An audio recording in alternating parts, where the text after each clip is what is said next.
for me, going from a person that was locked into buying things and cars and, you know, whatever, having these kind of watches and these kind of cars and this kind of home, all that shit. Go from that to realizing that everything I do going forward is not for me, is to leave for my family. You know what I mean? Like everything. Like I don't need anything. Like I don't need, but what I need is to know that they're okay. What I need is to know that, you know, my purpose to do what I'm doing is serving my family, and it's also serving the people we help on a daily basis with what we do, you know, in the health space. You know what I mean? And then now with the opportunity to be able to go and help, you know, a whole nation is unbelievable, first of all, and it's crazy, and I love it.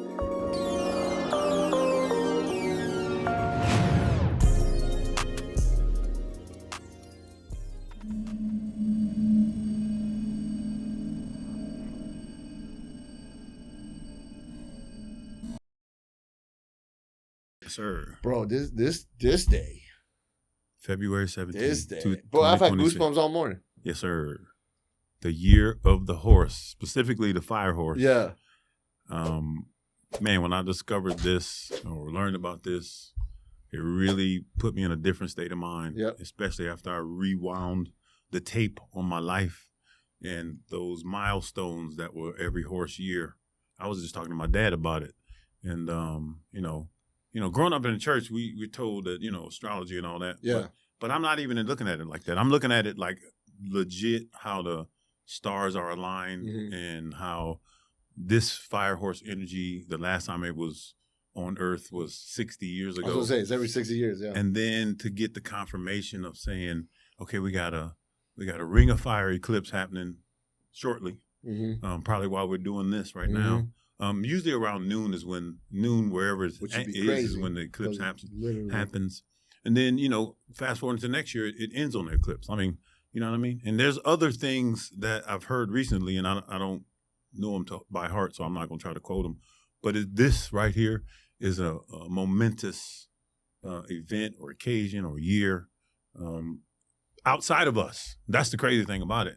It's whether we participate or not, but to be aware and to have all the opportunities and resources at hand, right, ready, from day one. Like that's why we're doing this podcast today specifically. We could do it any day we want, but today specifically so we can jump this thing off correctly. Yeah, correct. And you know, we've been talking about this for like a year. Yeah, at least a year. We're like, 26 is going to be it. 26 is going to be it. The crazy thing is last year, and I don't want to cut you up, but last year, you know, I had a prophet tell me that it's my time. But I didn't realize last year was the get ready year. Right. And last year was the year of the snake. So I had to shed all those things that I needed to shed. I mean, there's so many things that I have let go. I mean, I went through this crazy spree of just throwing stuff out that I know I'm not ever going to use again or that's not serving me anymore. And it was instinctive. It wasn't like I planned it. It just started happening, and I just started clearing the clutter, preparing for what's to come. Yeah. Yeah, I mean, when you started telling me about this, I was like, oh, interesting. So I dove in, you know how we do. Dove in, and the next thing I knew was like, oh my, like I saw it. Right. I'm like, okay, I see what this is, you know? Yeah. And there's a lot of different significant parts to this, right? Yes. One of the parts is that you're going to be turning 60 this year too. I know. So 60 years, every 6 years this happens. You're turning 60 this year. Yeah. I mean, it's crazy. And you could, I know you're a big feeler too, man, but like you can feel it happening. 100%. I mean, since the start and before, I mean, today's the day, the 17th. Today's the day. Yeah. But really, from the beginning of this year, it was just like, boom. I was like, Toney, hey, man, this happened. Hey, man, this, you know, you were like, Posh, this happened. This happened. And it just was like serving. I'm like, and everything's just so smooth. Yeah. It reminds me of like, you ever look at like a lake where it's still and there's not even a ripple in the water? Yeah. It's like, that's how it, in my mind, that's how it looks. It just looks like we're glass. about to throw that big rock in there. We're about to ripple get the ripples going. Yeah, we're about to turn it into the ocean. So it's just crazy, man. And then, you know, like I said, I dove in and just read more of the significance of this year and the way it's played out already. Yeah. It's just like, oh man, so you have to just be able to receive everything. Yes. You know, from the Native American thing we got going on. Yes, that's so huge. But with Chief Patrick and Ken and James and all those boys. Yeah. That's gonna be great. So we'll talk about that when we're both like when done. we're fully in. Yeah. Because that's really deep, and to be honest with you, that's a whole podcast by itself. Exactly. You know what I mean? That is a whole. And podcast it'd be really cool to have Chief down here. Of course, that would be amazing. That would be amazing. I bet he'll come down. Yeah, I mean, just the conversation we've had. You know, somebody I've never met anyone that read the Bible 27 times. So I'm just like, whoa, that's deep. That conversation we had was pretty crazy because it felt like we knew him forever. Yeah. Well, like I say, when you talk to somebody who's, we talk about, getting some land and doing the compound and being off grid, and he's already doing it. He's doing it at a high level, man. and laying it out for us to be able to participate and join him. I mean, it's incredible. So it's really cool. Well, I'm really excited about being able to serve that the nation. Yes, you know what I mean, and really elevate them as well. Which is really cool because. For like a part of it is like for them to trust in us to come in and to see the value, right? Yep. Just on a few phone calls, bro. Yeah, we were like this right away, man. After because Ken was like, "Hey, do you mind if I get Chief on the phone?" I was like, "No, I don't mind." You know what I mean? Like you got him on the phone, and we talked until he had to go to his next appointment. And then he was like, "Let's get on another call. Let's continue this. This is good." Yeah, but I can sense that he's also. A person that can feel the vibration of, where people come from. Yeah. You know what I mean? And he sees the value. Yeah. And, damn sure we feel, the same. So I'm seeing, the buildup of change all over the place, like all the stuff that's going on in the world, Yeah. And, talk about that in a minute. And then, like even the markets, I trade, and you could see the difference in the market. Like this is a consolidation period. Everything's down right now. And usually if it's up, you got to worry about it crashing. Usually when it's down, it's building up to go up. Go up. Yeah. So, and that's huge. I mean, like you said, more than that, remember when COVID happened, everybody there were the preppers and all that stuff. People were like making fun of them. Yeah. You know what I mean? Yeah. And they were straight during that time.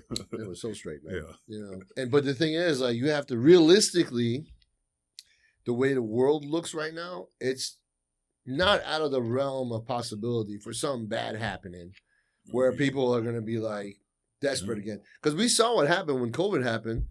People were like, didn't know what to do.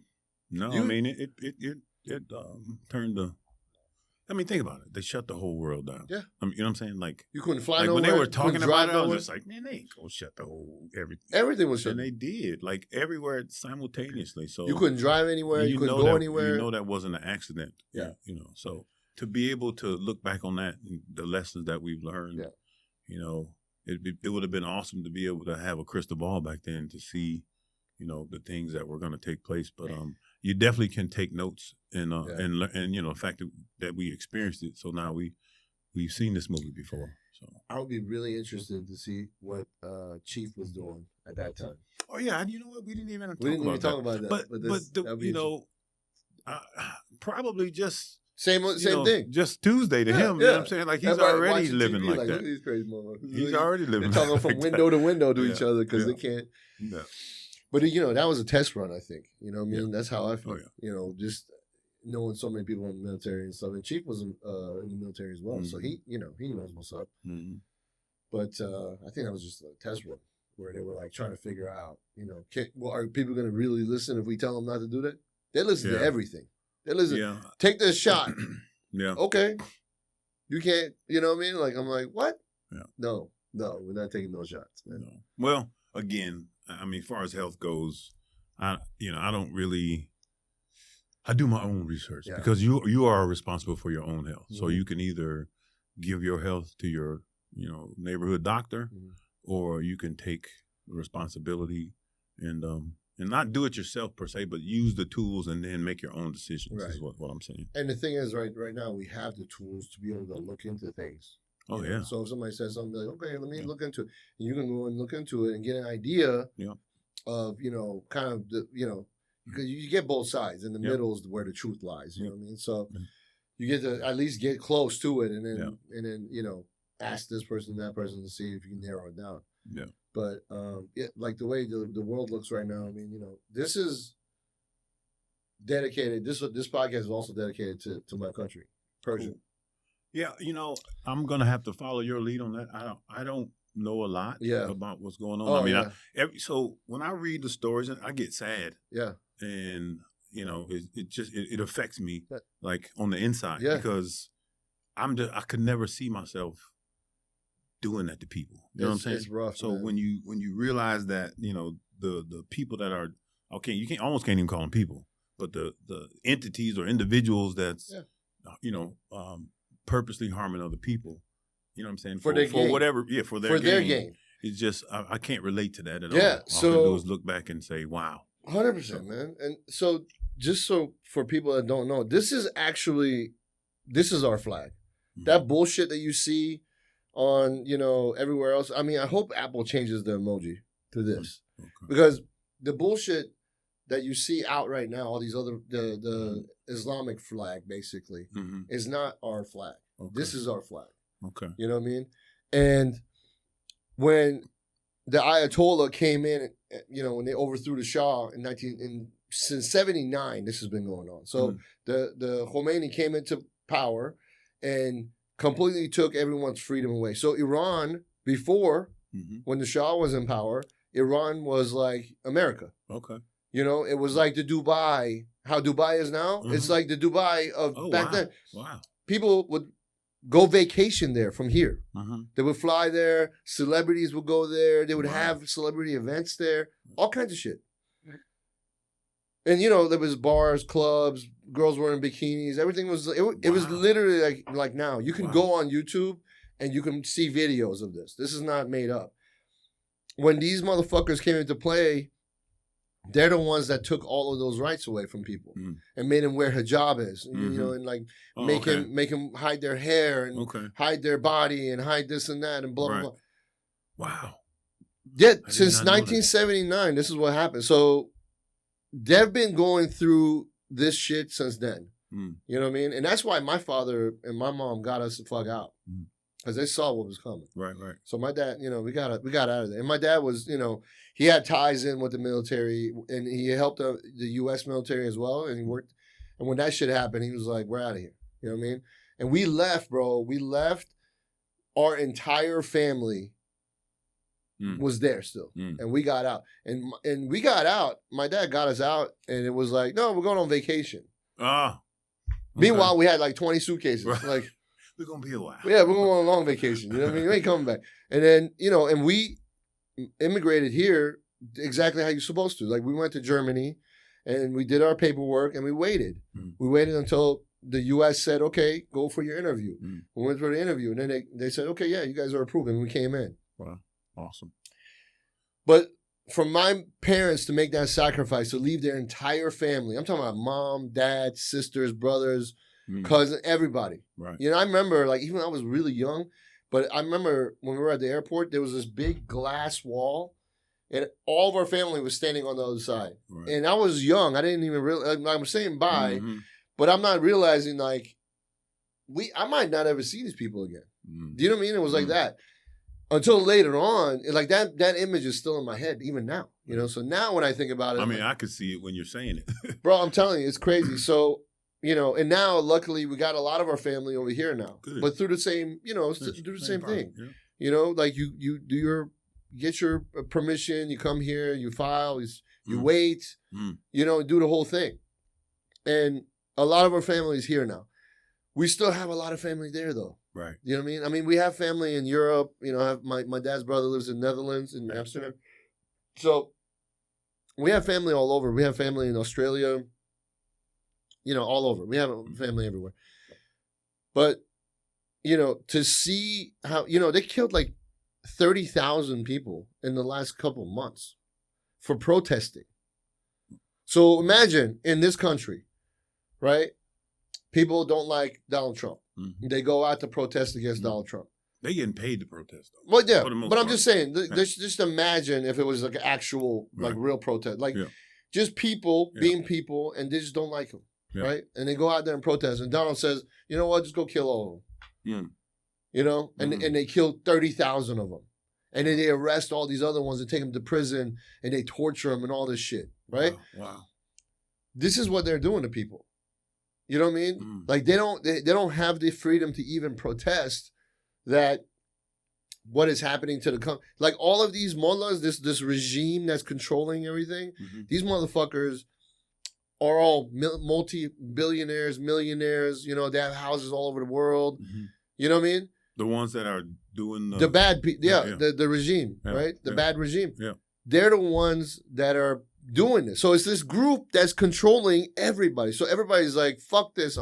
You know, the dollar is completely. The Toman has completely crashed, right? You can't buy shit anymore, and then supplies are low, water is low. They turn off the electricity in the country. They turn off the Wi-Fi in the country. They control the TVs. I mean, imagine that. Imagine that here. What would happen? Chaos. I mean, that's chaos there, but I mean here. But I mean, the same thing would happen. It would happen like that in any country. Right. Where you turn off the fucking power and the Wi-Fi and the internet, and nobody can communicate with each other, and then the ones that go out have to risk literally getting killed. Are they trying to get the people to submit, or are they just trying to hold off? No, they're trying to shut them off because the people have protested before, you know, and every time there's an uprising and this happens, they go out and literally they mow them down, bro, with like machine guns in front of everybody because that's in their mind, that's scare tactic, right? We go out, we kill 20 of them in front of everybody else. Everybody else is going to shut up and go home. Wow. Right? And they did that. And they did that every time there was. This time is different. This time, they're like, I'd rather die, basically, than to live in my country like this. You know what I mean? What do you think is a possible solution? I know there's always more than one solution. Well, there's only one. There's only one. Right now, the only way this is going to change is if they remove this regime. Well, that's what I'm saying. Yeah, they have to get rid of him. And you know I'm actually saying, what is it going to take to remove the regime? Trump is doing the right thing. So Trump right now took, he put his whole navy in the Persian Gulf. Yeah. So I mean, you got every bro. Yeah. Well, he can press the button, bro, and the regime's gone. I told you the story about when I went to Japan and I got to tour all the battleships, destroyers, and the submarines. They took me and showed me all that. So, bro. I kind of have firsthand, bro. On, it would take him. It would take him 30 minutes.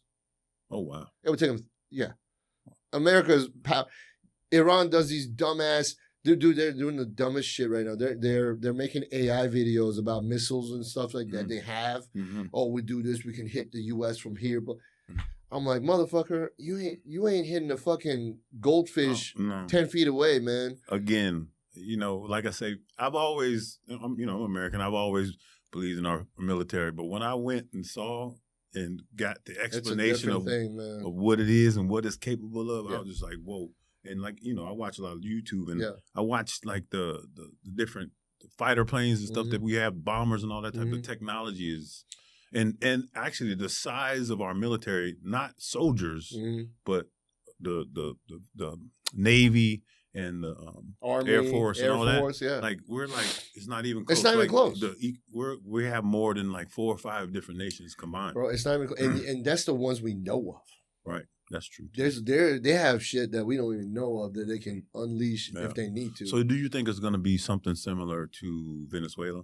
Yeah. That they're gonna you remember how that went down, right? Yeah. So I tell you what Trump said this morning, you're gonna laugh your ass off. I love that guy, man. I mean, you could hate him all you fucking want, but people need to understand the person himself. That should be neutral. There's no reason to dislike or like. It's what he's doing. Supposedly, is he doing the things that are? He's very pro-American. Yeah. He is a narcissist. He is an egomaniac. Of course, he wants to be known as the greatest president of all times. And he's gonna call himself that too. Forever. And so he's blocking for us. You know what I'm saying? And so that's, in my opinion, that's what's going on. I don't have time to say I don't like him or anything like that. As long as he's doing the things that are taking us in the right direction, then you go do that. The truth is we're not hanging out with him. So he's not like our friend. He's the leader of this country right now. No matter whether you like it or not. Like Dennis Quaid said, or whoever it was said, he's an asshole. Yeah. But he's my asshole. He's my asshole. You know what I'm saying? Right. So that's right. Somebody who is in that position, who was president and had 4 years to really think about some things. Oh, yeah. And I think that's why, when he came back, he just moved so fast and got so much stuff. Well, this time he knew what he was doing. That's like the first time, he didn't even think he was going to win. He was winging it. What? Because he didn't think he was going to win. He's going to beat Hillary, really? Yeah. You know what I mean? Like he didn't know. Yeah. Bro, what they did in Argentina, like he see this is. Have you ever read his book, The Art of the Deal? No, I never. Bro, read that book. Okay. He's doing it. He's literally. If you read that book, I'm gonna get it for you. Okay. If you read that book, he's literally doing the deal, the art of the deal. He's, how he keeps saying, "Oh, Iran wants to make a deal." Yeah. Bro, this motherfucker is oh man, bro. He's so what he did with Argentina, right? Mm-hmm. He was like, oh, no, we're going to discuss things. I'm going to figure it out, blah, blah, blah. Meanwhile, he had a whole operation being set up. Mm. The Argentina dude was like, come and get me, this and that. You remember his speech?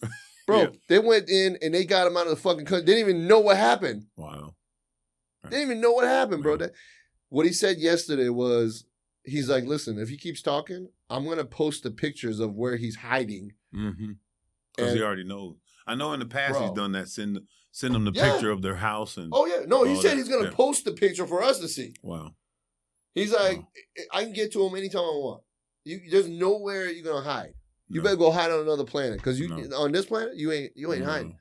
So that's the thing. Like, and right now they're doing these deal talks, right? Mm-hmm. But Trump is so fucking smart, bro. He's the shit that he's demanding of the people, right, of this regime. Mm-hmm. He knows they're not going to say yes. Right. He knows they're going to say yes. Right. He's like, listen, you got to give up your missiles. You got to give up this. You got to give up that. No more nuclears. No more this and that. Blah, blah, blah. And by the way, we're going to change the regime too. You got to free the people. And you can't kill anybody else anymore. He red line, bro. You know what I mean? So everything he's saying, he knows. It's like you've been trying to make it a deal, right? But every part of your deal, you already know the answer to. Right. It's really his way or the highway, basically. So he's gonna do it. He's. I'm telling you, man. The same shit happened when he bombed all their nuclear sites. He was like, "Yeah, we're in talks, real quick, whatever." And then next thing you know, the fucking next morning, you turn on the TV, they took out everything. Yeah. Do you know what I mean? Yeah, I saw that. That's the thing. Like you can't. Like people are like getting frustrated because he's not going in. I was like, bro, you think he just brought his entire Navy? Warships, all the way over there not to do nothing. His 2 biggest carriers. Yeah. He's fucking. You think he brought all that shit right there next to your house just to have talks? Bro, come on, man.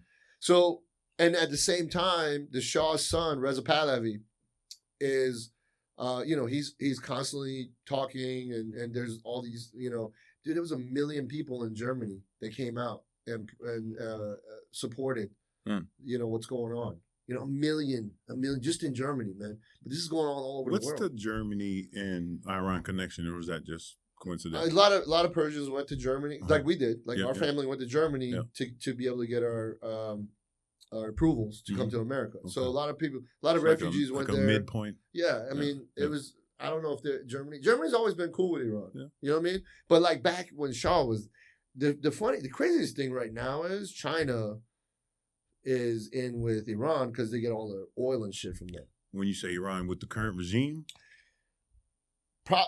Probably more. It's like China's thinking about China, right? China doesn't really, doesn't give a fuck anybody. But China is still providing things to Iran, but for the oil. Right. They're not really, they don't really give a fuck about what's going on. It's like, it's the same with Russia. Russia was getting oil from them. Mm-hmm. But what happens if Trump comes in and says, I'm going to just take all your oil? Yeah, kind of like I said, like Venezuela. Well, they already did. He already took 2 of their big tankers. He already took them. You know what I mean? So he knows how to get to China. Right. Let's cut off the oil. Then China, not only that, but China's going to have to come buy from us or the Saudis, But Iran's giving it to them so cheap. China's giving them different parts for like missiles to be able to make missiles and shit like that. But right now, Trump is like today they had a meeting in the United Nations again to talk about everything. And I mean, It's just a matter of time, and it's gonna literally take them half an hour to do it. It's not gonna take them. Yeah, kind of like shock and awe back in the day. think about it, remember the 12-day war that Iran had with Israel? Yeah. Israel fucked them up. That's Israel, bro. Yeah, that's Israel. Well, I was listening to something about Israel and how they went through the Holocaust, but they said first thing they said when it was over, no more, never again. It's not just never happened. They've done all the things to make sure it never happens again. So this Ayatollah Khomeini, this motherfucker, is like the Hitler in Iran. Just murdering people because they don't want to do this shit, and it has nothing to do with Muslims because a lot of them that are protesting are Muslims. It has to do with freedom. Yeah, you know what I mean. People think if you're Muslim, you're like these guys, right? You're just like ISIS, murderer. That's all propaganda. Those are extremists, right? That's all. It's propaganda. Like how the KKK says we're Christian, right? Mm-hmm. Well, you're not. Right. Have you read the Bible? You're hiding behind. Yeah, you're saying you're Christian. Just fuck that. Yeah. So I have so that evil regime is hiding behind Islam because Islam is not really. They're making, the extreme part of it. Yeah, they're making their own religion. Yeah. So now, they take the bits and pieces. Yeah. Now Islam is a war-based religion.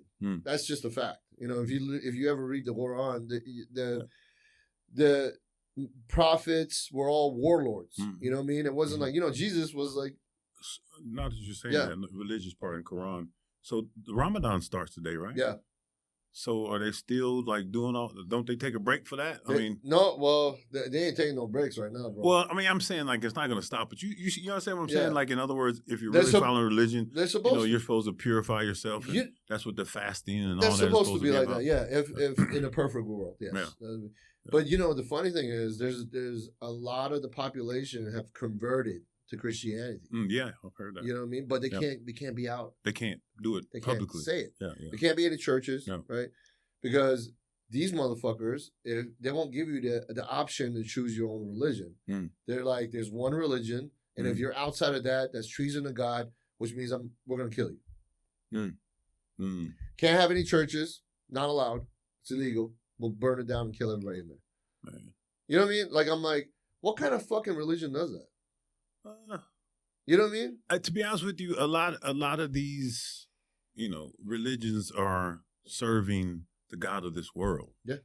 Either knowingly or unknowingly. Yeah. And that's really the problem because when you look at what the principles are supposed to be about and then how they're really acting, it kind of tells on them, kind of shows you where they really come from. Yeah. So yeah, I also saw something really funny this morning. One of those really really popular war video games. Okay, they put the Ayatollah in the video game. Oh, I don't doubt it. What's Call of Duty? It's one of those. Yeah, Call of Duty is the one that really gets. I won't say political, but they do stuff like that. Yeah, they put him in there, and he was like a zombie or some shit like that. But it was him. It was like him. And so, since of course he doesn't like that, they banned the video game from the country, so nobody can have that video game in the country. Wow. Yeah. Meanwhile, everybody else is like, "This is fucking great. I'm gonna murder this motherfucker every single day." Wow. Yeah. So you watch the protest, man, and it just breaks your heart, man. These people are out there, and we're over here thinking about like our next iPhone and whatever. You know what I mean? And these people are just trying to have freedom, just to have the freedom to be able to be themselves. You know what I mean? Like, and because the country has been there, it's even worse. Now imagine if this country, the way it's been. So in other words, when you say been there, they experienced freedom, then they was taken away. Yeah, man. My mom and dad, bro. My mom and dad, when they met, they were, bro, everybody was out in the club. They would go clubbing. Yeah. Well, yeah, you didn't really, like the Middle East stuff didn't start really happening until the end of the 70s. 79 when they overthrew the Shah, and the Shah got exiled. And he had to basically run out because they were going to kill him and his family. Didn't get a chance to, so he had a son, which is now the heir to the throne. So they want him to come back. And what he's saying is that if he's not trying to be the leader, he wants the people to still choose who they want. Right. If the people choose him, then he'll step in and do it. All he wants to do is go in right now and set up the democracy for the people to be able to vote and choose who they want to run the country. You know what I mean? Yeah. So even now, he's not saying, like, I'm going to go back and rule the country. You know, I'm going to do whatever they want. Well, that whole area is the land of milk and honey. So it's just a matter of flipping it and getting it back where it's supposed to be. Yeah, I mean, I'm just, like, every day when I get up, man, I put the news on, I want to see that they went in fucking, it's a wrap. Right. And every day I'm looking. But it's getting closer. So if you follow, like, how the news has been going, it's getting a little bit, you know what I mean? Like, Trump, exactly. Trump gave him a warning, like, a couple of days ago, and he was like, a more stern warning. And like I say, you know, the snake year just ended shedding this fire horse energy. You're probably going to jump it off here in a minute. I wonder what year he was born. Who? Trump. I wonder what his I don't know. We need to find out. See what his, that would be very interesting. So let's jump over to our home front. You know, the big thing now is the Epstein files. Oh, yeah. Now, personally, you know, I've been knowing this stuff was going on. When we were kids, it used to be missing children on the milk cartons. Yeah. You know what I mean? Oh, I remember that, yeah. Yeah, so this has been going on, I mean, ever since I was a child. And so now they've gotten so covert and they've gotten so in depth and it's crazy. Yeah. Like, but guess what? There's nobody protesting all that stuff. Everybody's in that fucking list, bro. I know. Everybody's in that fucking list. That's crazy. Yeah. So it's almost like an initiation. I remember when I was trying to get in Hollywood, you know, I was trying to get that Luke Cage part. Yeah. You know, and they basically said they didn't want me. You know what I'm saying? Not that I didn't fit the physical part. Yeah. But it's almost like they pull your file and see what kind of person you are, what kind of upbringing you had. Control this dude. Yeah. Exactly. Right. And, you know, they know I come from a preacher's background and you know, I'm not gonna do none of that gay stuff and all that type of stuff. So those type of things just wasn't gonna happen. And they basically was like, no, thank you. Yeah, you know what I'm saying? And I feel I was insulted and it was a compliment and an insult at the same time. All together. Yeah. So he was born in he's born in 1946. Which is the year of the dog. I was about to say, at least it ain't the year of the rat. No, I know. That's what I was hoping. I was like, please don't be the rat. Yeah, his loyalty, honesty, and responsibility is what it is in Chinese culture. That's what the dog is. I think the dog and the horse is pretty tight. Yeah. So, but yeah, man, the Epstein stuff is that's horrific, bro. Because, you know, like I say, I don't really. I'm like, you know, I'm an empath, so I feel that type of stuff. So I don't go, you know, like I watched this video, this guy who said he was reading it all and then he went and watched the videos and all that. But like I say, I've been knowing this stuff was going on. I just can't believe that they were, so who all was participating. Did you see and then how I read a little bit, but like I say, it's, you know, so with AI now, you know, I'll wait till the real truth comes out. Yeah. But then again, I really don't care the details. It's the whole concept is what I have a problem with. Yeah, I don't really care.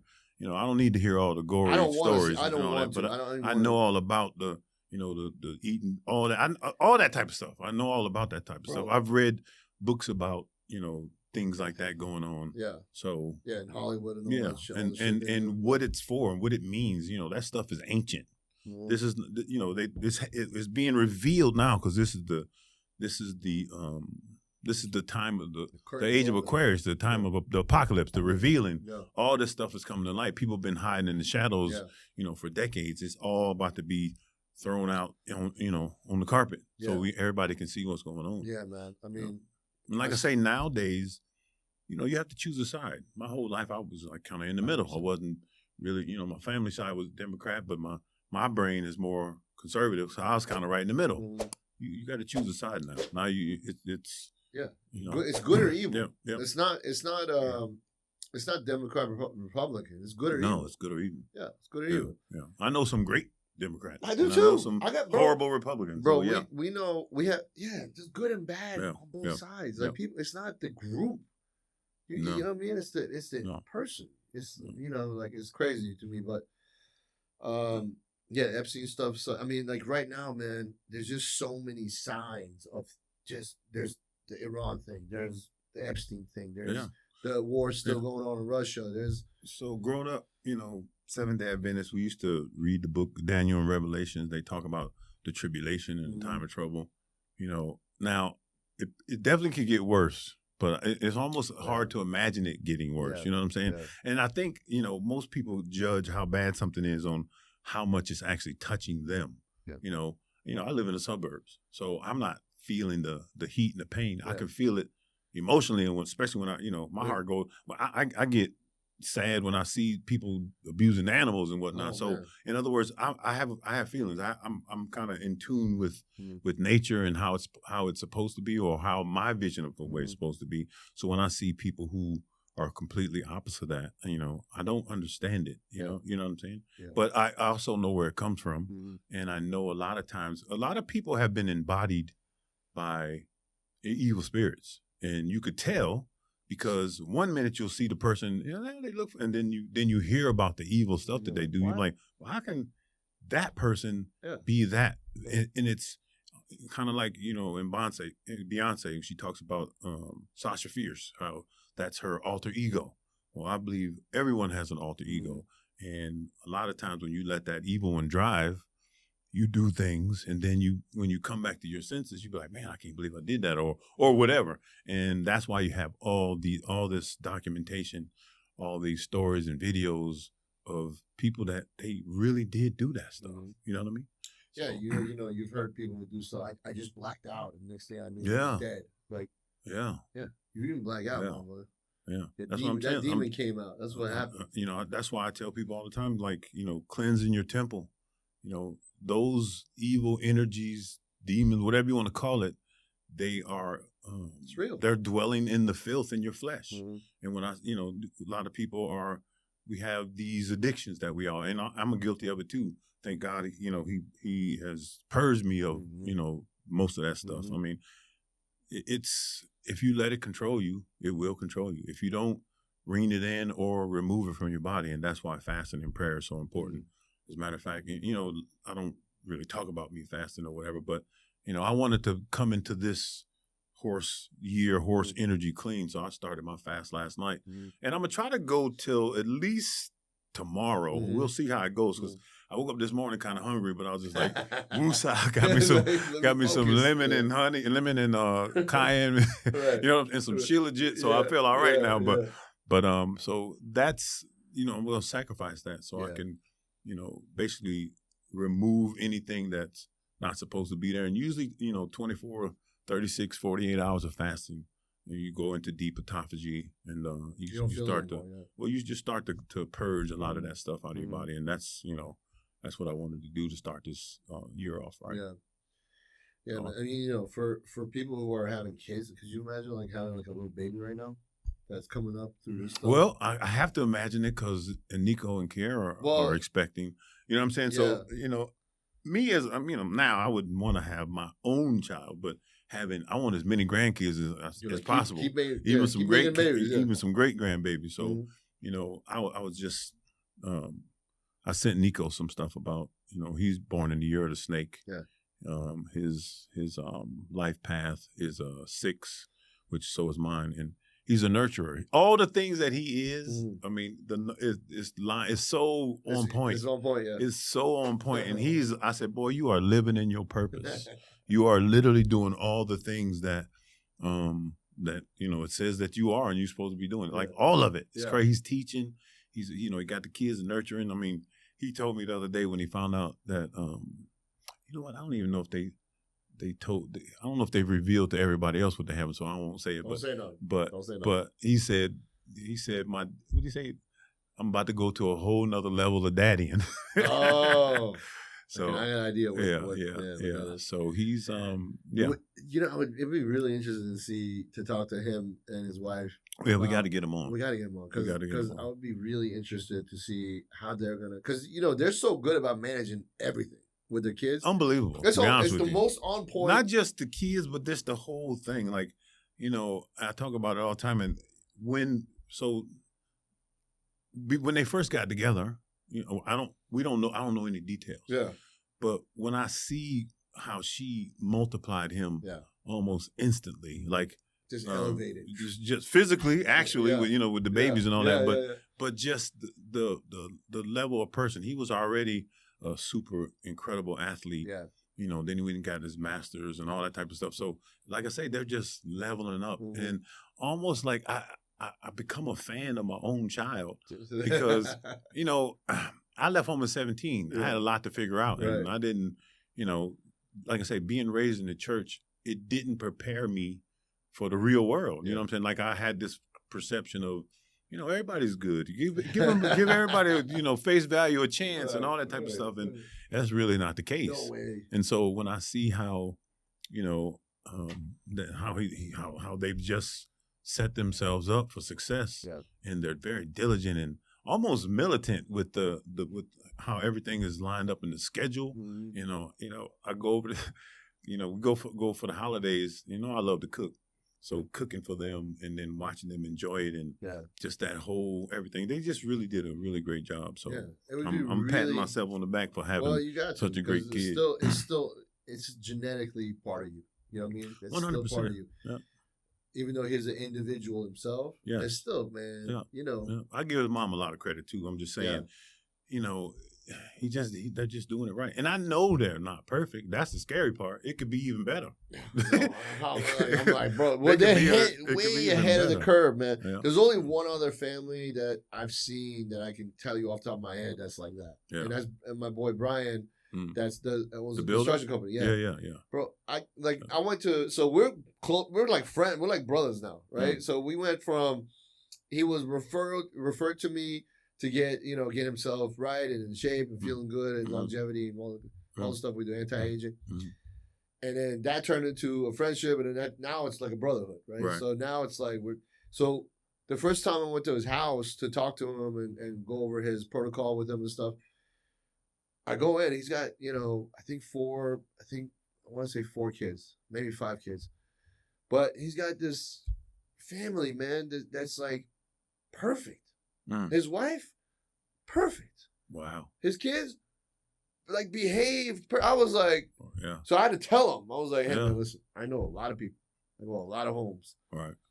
Your family is different. Yeah. He's like, oh, thank you. I was like, no, Brian, listen to me. Listen to me, man. You did it right. I'm like, I don't know what you did. Whatever you did was right. And, he's got he's going to come on and talk with us as well. Cool. But he's got a really cool story about, this is probably why me and him are so tight now. And I guarantee you're going to be tight with him too, is that he lived that other life too. I was just about to say that. Crazy. You know, some people, the way they are, they were raised like that. Yeah. And then other people had a horrible upbringing, and they got disgusted with that and said, you know what?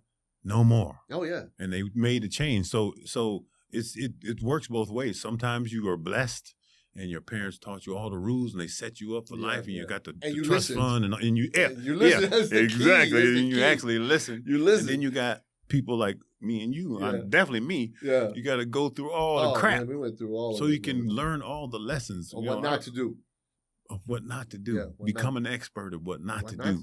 Yeah. And then, set your family and set yourself up like that. So so that's what I mean, and we were talking and I was like, man, you like with his wife, I'm like, how did you even meet up? I'm like, I didn't even know they existed like that. And he, what he said? He said, I gave it to God. He was like, I was living this other path and I was tired of it. And I'm like, this is terrible. Feels bad. The sexually transmitted demons that we talk about, all that stuff. He gave it to God, and out of nowhere, like a genie, just wow. Here she is up in like a puff of smoke, and here she is. And he was like, it was like the most incredible thing. It just hit, That's how it is. It's crazy. Wow, that's so awesome. I can't wait for him to be the one to tell you this stuff, because he was telling me, I was tearing up in his office. I was like, bro, you gotta stop. Stop. I'm gonna start crying. Shit, like, you know what I mean? Yeah, because when you hear that, somebody like, and I don't know, maybe because we can relate, because that's what I did. I give it to God, man. I was like, I won't live like this no more. Right. I don't know who else to give this to. Right. You know what I mean? Yeah. And this is like when I gave in and was like, okay, I get it. I can't do this on my own. Yeah, so I'm listening to Jim Rohn this morning. That's what he says. You know what? If you want better, you got to be better. Yeah. said, fix yourself first. Yeah. That what do you call it?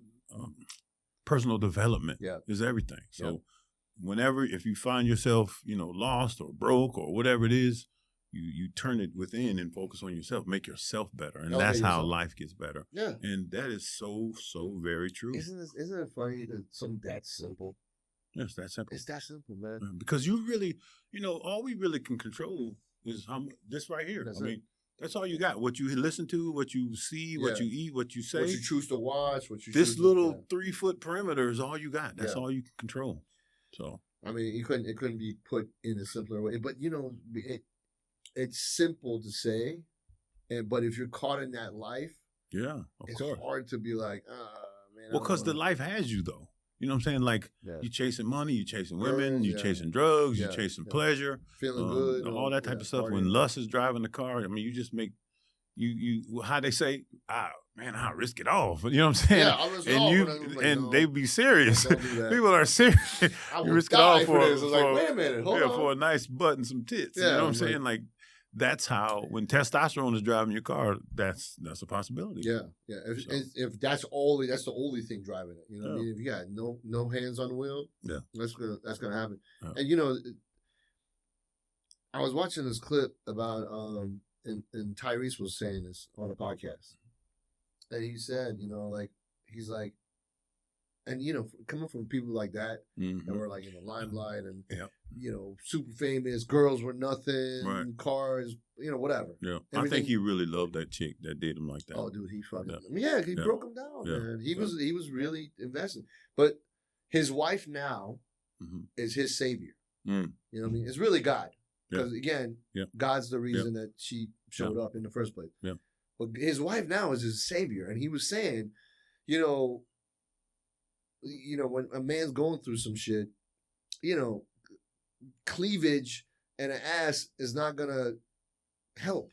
No. You want that. It's gonna distract you from that person that puts their arms around you and takes that away from you and makes you whole. It covers you, right? So, and he literally used that word. Yeah. He's like, I want my wife to cover me with her love, to take this feeling.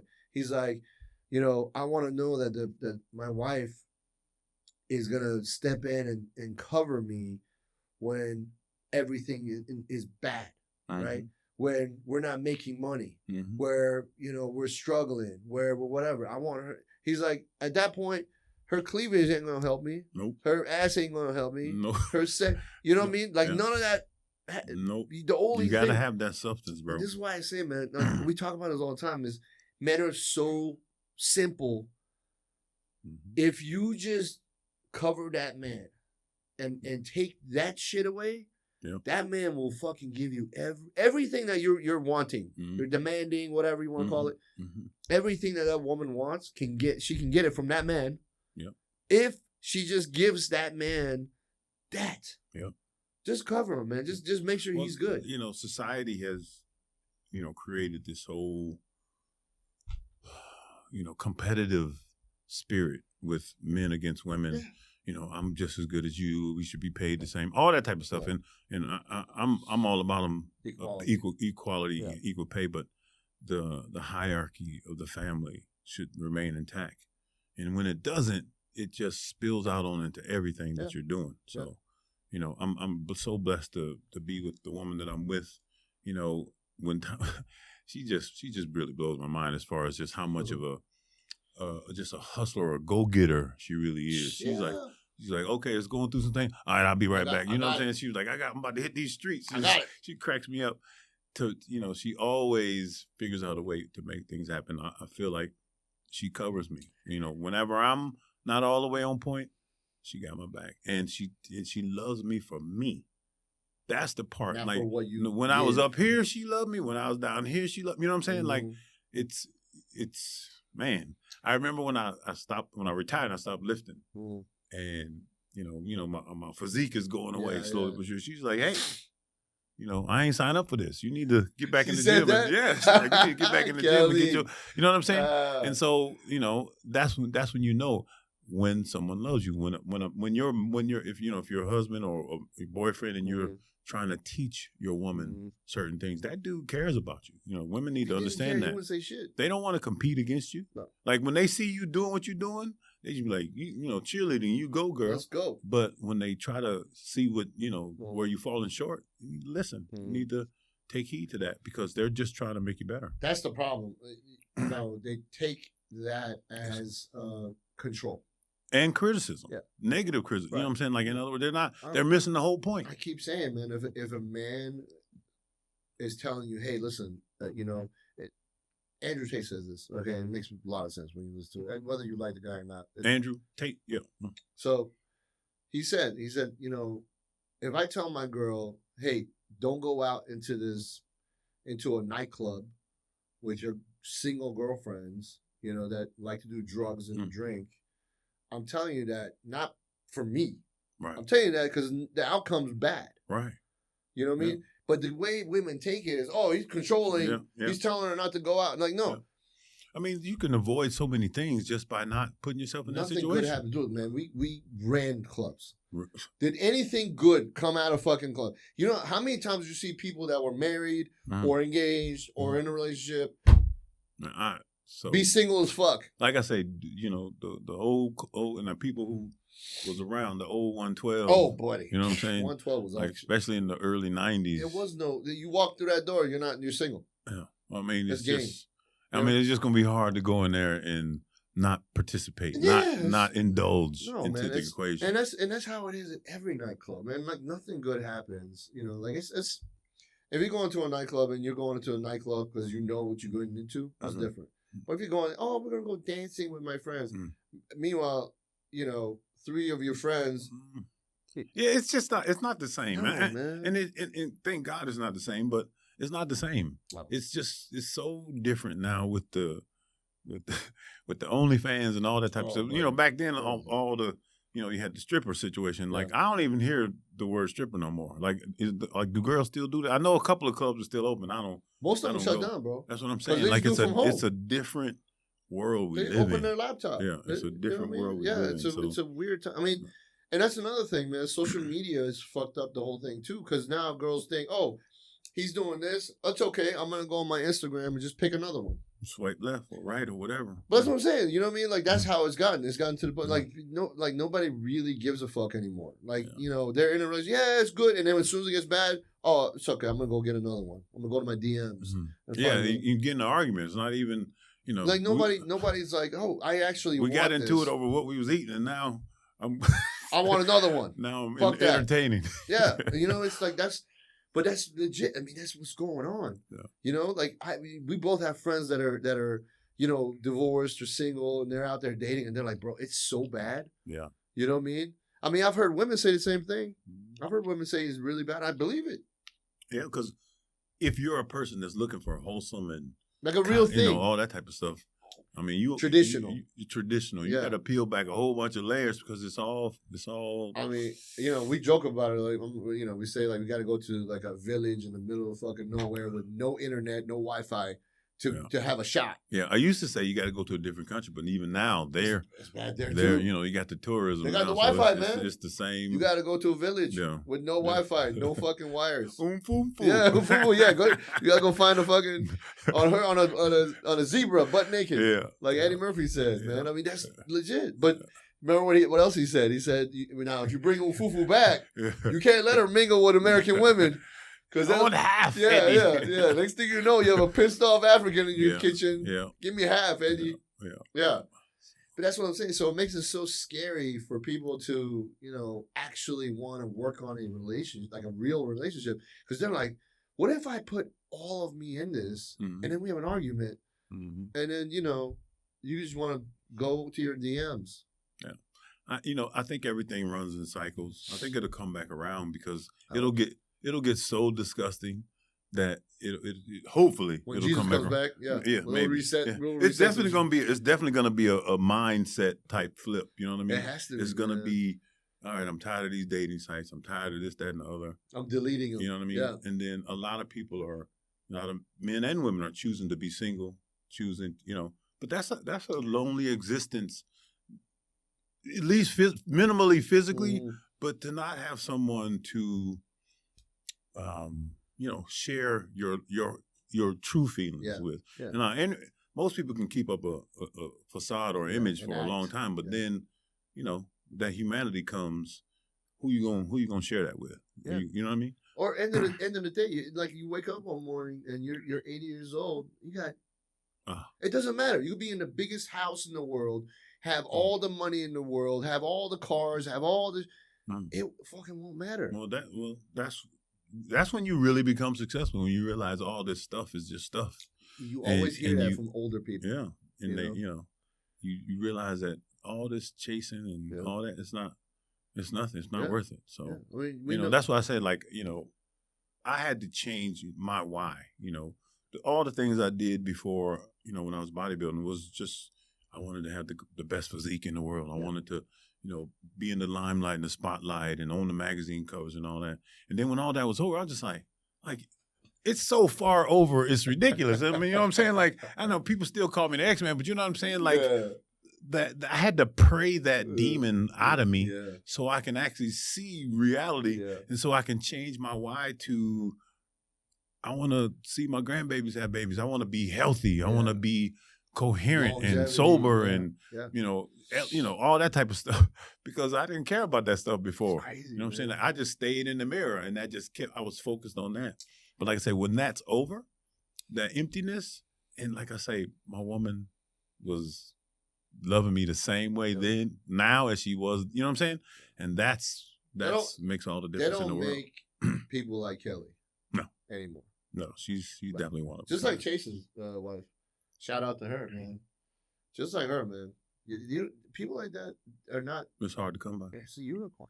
Yeah. You know what I mean? Yeah. It's literally. And she's, like I say, she's been there since hello. You know what I'm saying? Yeah.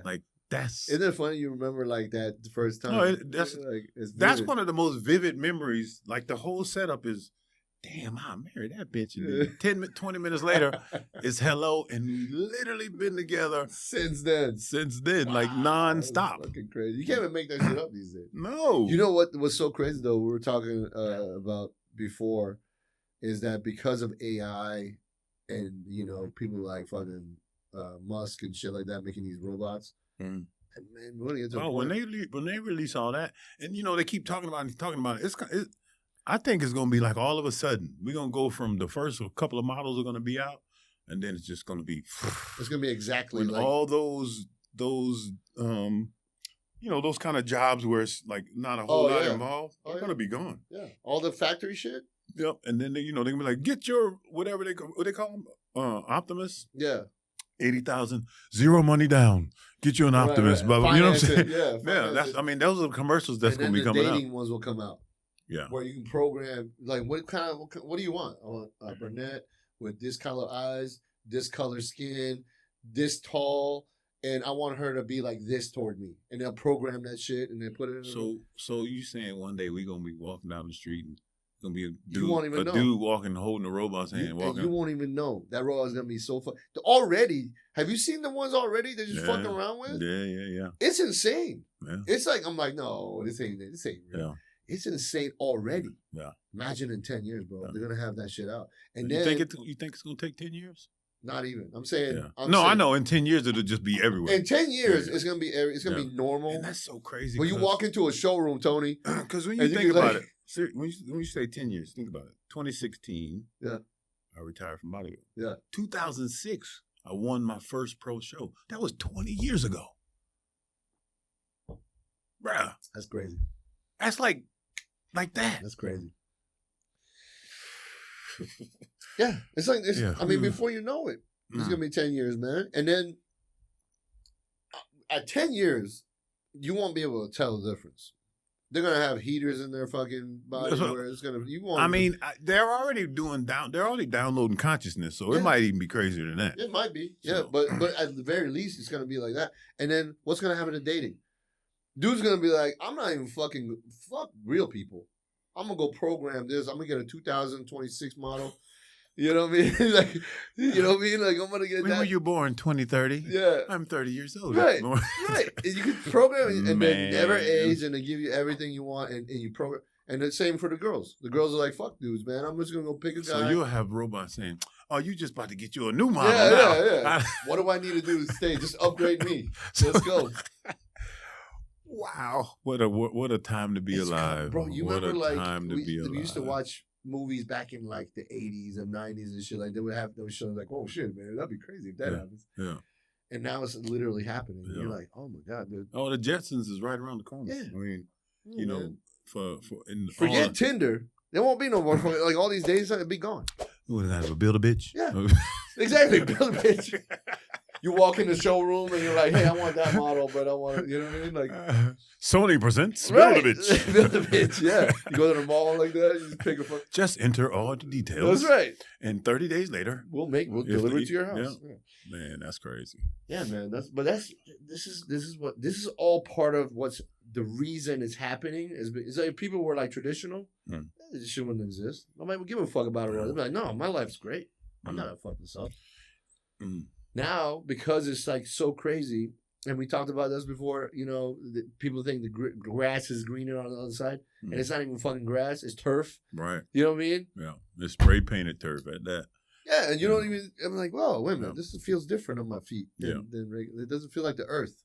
Like, it's not the earth, motherfucker. You're stepping on made up shit. Do you know what I mean? So, it's like for Nico's kids coming up, I'm thinking like, bro, I hope to God. Well, like I told you, and like you already know, you know, my plan is to, you know, build the compound and we doing at least be mostly off grid, so I can, you know what I'm saying, I can come to the city or do whatever I want, but when the shit hits the fan, I want to be already ready. Yep. So, and I know a lot of other people are thinking like that, and a lot you notice on the internet, a lot of people are, you know, families are coming together and buying, you know, 10 acres or whatever and building a house. That's these bunker builder companies are off the chain right now. Yeah, you know what I mean. Unless you know, I want to get to a place where I don't have to participate in the matrix. You know, if I want to, cool. If I don't, you know what I mean. You're not forced. Yeah. And like I told my wife the other day, I said these next 10 years. You know, with all the technology, all the stuff that we know that's coming, you know, this peptide thing, is going to be ridiculous. Yeah. And it's allowing people to correct, you know, a lot of the damage that we've done to ourselves metabolically and to have another chance. You know what I'm saying? You got people who've been struggling with weight and, you know, insulin resistance and all that type of things, being able to, they're not healing themselves with the peptides. But the peptides are signaling things so their body can heal itself. And the more, you know, we're still in research mode right now, but the more data that comes in and the more, you know, trial and error, we were dialing it in. And, you know, we're experiencing it ourselves. You know, I noticed myself, you know, things that I was starting to have issues with in my late 50s are slowly starting to reverse. And I'm like, okay, cool. And it makes you want to continue to be consistent and diligent. Because I'm seeing results. Yeah, well, a lot of them are bioidentical. A lot of them we make in our body anyway. Yeah, it's just as, you know, like we've talked about this before. You know, when you're born, you're 90% human and only 10% microbiome. And when you die, it flips. Backwards. And so we lose the ability to replicate ourselves healthily, you know what I'm saying? Healthy. And if we start to kind of go off that cliff, well, you want to have an opportunity, and now we have an opportunity to kind of circumvent that and reverse it. Yeah. So. Yeah. The future looks really good when it comes to peptides. Like, you know, they're learning so much more now because they see the value in it. So they're actually doing proper clinical research behind it. And now, because the FDA stepped in and said no more sales of the research brands, it has to be pharmaceutical grade.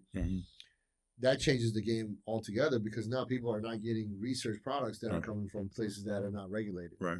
You know what I mean? Now everything is regulated. Right. So, you know, having 17 green listed facilities in the world that's approved by the FDA to produce these products for doctors, clinics, for pharmacies, and so on. it ensures that at least we know that the people getting their product Mm-hmm. are getting the correct thing. Right. There's no impurities, fillers, salts, Right. and things like that in there that can actually harm the person instead of help them. Yeah. So, and getting the data on how to use it and maximize it. Right. And, protocols. How to eat with it and exercise with it. So, and which ones are right for which person and things like, because there's so many options. Right. You know what I mean? There's a lot of options. Like, the mainstream ones, the BPC 157, the TB 500, the mucin alpha 1, that help with inflammation, all the stuff that's normal, everybody goes through, right? But then you have specific ones, like in the growth hormone agonist group, you have tesamorelin, which has been approved by the FDA for human use since 2010. But then you have ipamorelin, you have samorelin. It's been around that long? Wow. 2010, it got approved in 2010. Wow. Because, I mean, we were talking about, like, I was like, you started using peptides. Like I told you, I went through my old emails, like 2005, 2006. So think about that, right? So, and they were actually there longer than that. That's just when you exactly. That's just when I tapped into it. Yeah. So I mean, people think that this is a new thing. It's not a new thing. It's just newly out there and recognized. You know what I mean? Like now, it's like more because of phones and social media and all that. People start putting stuff out there, and then people start researching it, and it becomes a thing. Right. Trends, right? Yeah. So it's not like these are new things. These have been around a long time. But now they're just getting to a point where the government, the FDA actually recognizes that we need to take a look at this. Yeah. We need to, there might be potentially some stuff here that we can actually use to help people. You know what I mean? But, on their end, they want to also regulate it. Like I was just about to say, usually when you find something that works really well, if they can't completely control it, they hide it or bury it or whatever. So. Right. So they they want, and just for us working directly with the FDA, working with the guys in the FDA to make sure that everything is done by their standards. Yeah. It's different. That's why it sets our company apart from everybody else. Because we're not chasing the money. Right. We're chasing the helping as many people as possible. Yeah. That's what we're chasing. Well, in this situation, I mean, it's kind of already it's already teed up. Yeah. So the more papered up and legit you are, the more customers you're going to be able to have. Because in a minute, when everybody has to shit or get off the pot, you know what I'm saying? Yeah. It's just going to open. Which up is happening right now. That's why we're getting so many people calling us and wanting to connect with us and want to figure out how we can work together. Which is why we're now going to have that FDA website up and how I can't wait for that. Yeah, we're going to do everything. There's a way you have to follow. There's rules in this country. Yeah. This country is free. Yeah. This country gives you all the opportunity in the world to make the most out of this life, right? As long as you understand, like, you have to follow the rules, and you have to go by whatever the standards are, whatever the rules are, whatever, and not be so greedy as to say, oh, well, if I skate the line or if I go on this side of the line just a foot, then that's what I increase most people down. Well, that's what it is, right? So we don't even skate the line. We're way in the middle, bro. We're going to be right here. Whatever money comes, we're going to say, thank you, Lord, and we're going to keep it moving. Yeah. Because that's how it's supposed to be done. Like, this country gives you the opportunity to do that. And for you to go fuck it up because you're greedy. Yeah, I'm over here vibrating again because go ahead. Well, like I said, we're gonna have a conversation about that later. But just to know that we have a parallel situation to go along with. Oh, dude, you know what I mean? And it's just gonna. That's a whole. Well, I can't. Yeah, we're gonna do that one, and we're gonna dive into that. But that's a game changer. I mean, it's not even a game changer. It's a whole nother game. It's a whole nother game. Yeah, it's a whole nother game. It's not. But again, it all happened this year, bro. And what was the joke we kept on saying until this day? Oh, it's not even the 17th yet. Right, it's not even the 17th yet. Yeah. So rewinding the tape a little bit, back to 16. Retired from the sport. Yeah. Having some major health issues to me. Right. You know what I mean? Right. If the average person would have been like, "Oh, you all right?" You know what I mean? But there's, like I say, if I plan on seeing my grandkids have kids, then I got to start here. Now, yeah. And so to go through that, and then to go down, way down financially, then go way up financially, and then then you know what I'm saying? All those things prepared me physically, mentally, and spiritually, and prepared me for this right here. You know what I'm saying? Like, and to even be aware that that's the case. Because before that, I just was living my life. I had no idea. I had no idea to position myself at certain times. And they say millionaires use charts and billionaires use astrology. You know what I'm saying? And I was like, how? How? Because everything is cycles. Everything is cycles. And so when you know the cycles, you can't really go against the cycle.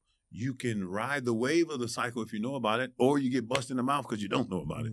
And so to be, you know, mature enough to look back and see that, and then to look forward and say, okay, knowing what I know about the cycle, I'm gonna prepare myself for this day right here, like literally this day right today. here. Yeah, 17. And to know, yeah.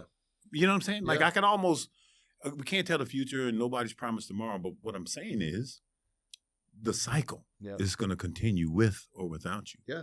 And so the people know the cycle and they prepare themselves, they're going to do well. And the people that aren't could do good and you might not do good, but the more you know, because they say the most expensive things that we cost is taxes and your mortgage, right?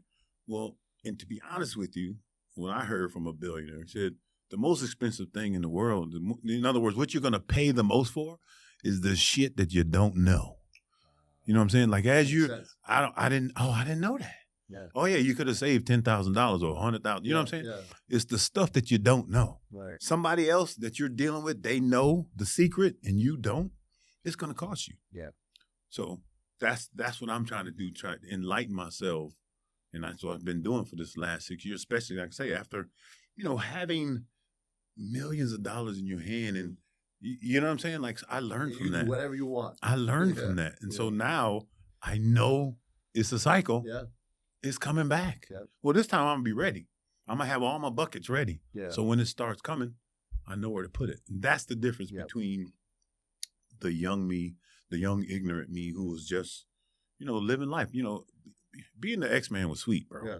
Like I didn't have to search for things. I didn't have to beg or people were giving you things. It was literally showing up, and I'm just like, okay, let me try that. It's a buffet. It was like a buffet. You know what I'm saying? Right. And so and I learned from that. And so now the buffet is coming back again, bro. Yeah.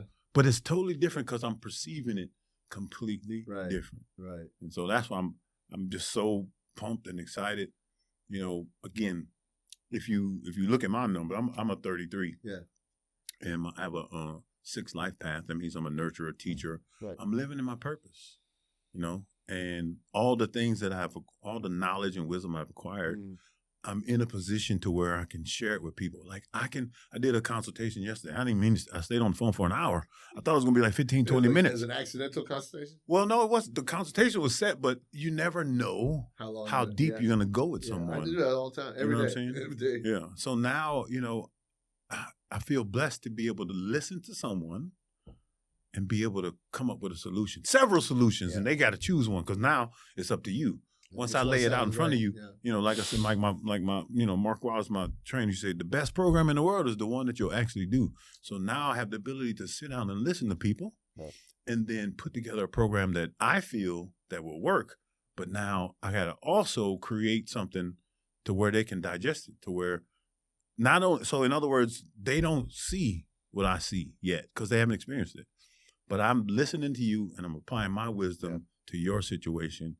And now I'm going to lay out a plan for you to execute according to what you just told me. Right. And to be honest with you, that's such a fulfilling situation. Good, forget the money. Yeah. That's so fulfilling to take, a mom who has kids, who's struggling with her weight, blah, blah, blah, body's aching and all that, to be able to listen to all that stuff and come up with an A, B, C, D, E, F, G plan. And then all you got to do is wake up and do it. Mm-hmm. So. Yeah, there's no better feeling. Like the other day, I got a text message from one of my clients. And the only thing he said was, I just want to let you know that I've never felt this good and never looked this good in my life. I feel fantastic. I appreciate it. That was it. I was like, bro. That's what's up, bro. I was like, that right And then, you got paid for it. And I got paid. I don't, like, I honestly, the last thing that came in my mind. I know that, but that's the point. I know, that's what I'm saying. Yeah, you're right. That's the last thing you're thinking about. So, in other words, that was enough. But then you say, wow. And I got. I'm actually making money from this. This is crazy. From helping this dude. Yeah. But you know, instead of swindling people. Yeah. Oh, you need all of this right here. $10,000 worth of fucking. Well, even if it's, because stuff is expensive. Yeah. The price. What I'm saying is, you're selling them whatever you can sell them. Yeah. In other words, not exactly what they need, but just everything that they'll buy. Okay, here you go. That's what people do, and that's why they get a bad.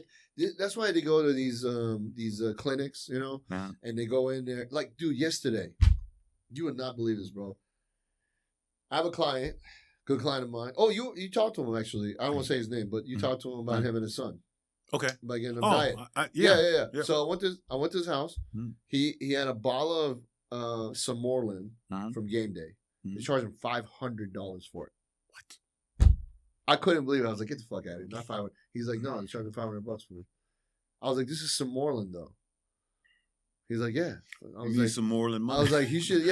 I was like, you should have like 12 of these for $500. You know what I mean? Like, wow. I couldn't believe it. You know, wow. But that's what it is though.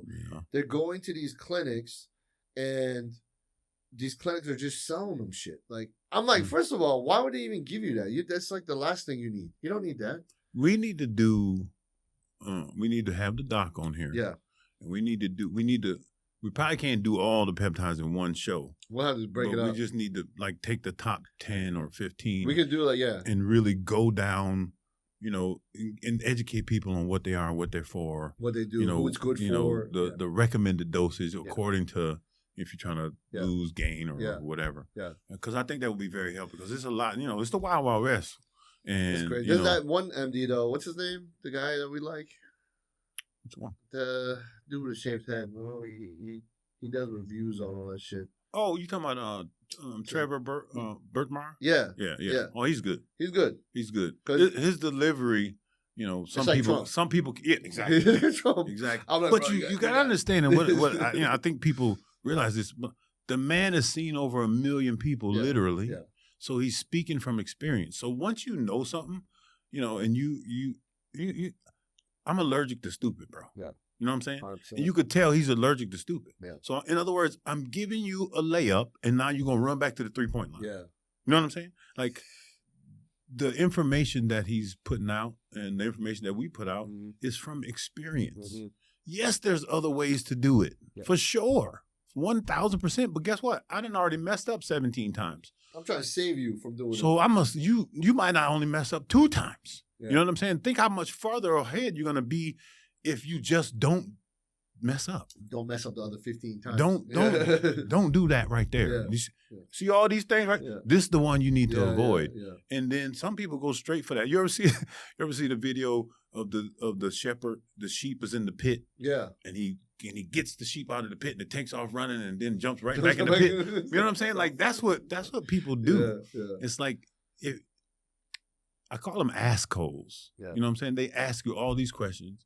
You give them the advice. You give them the plan. You give them the layup, and then they go do something different. Or they do what they was wanting to do anyway. They were really coming to you to confirm, give some confirmation of what they wanted to do.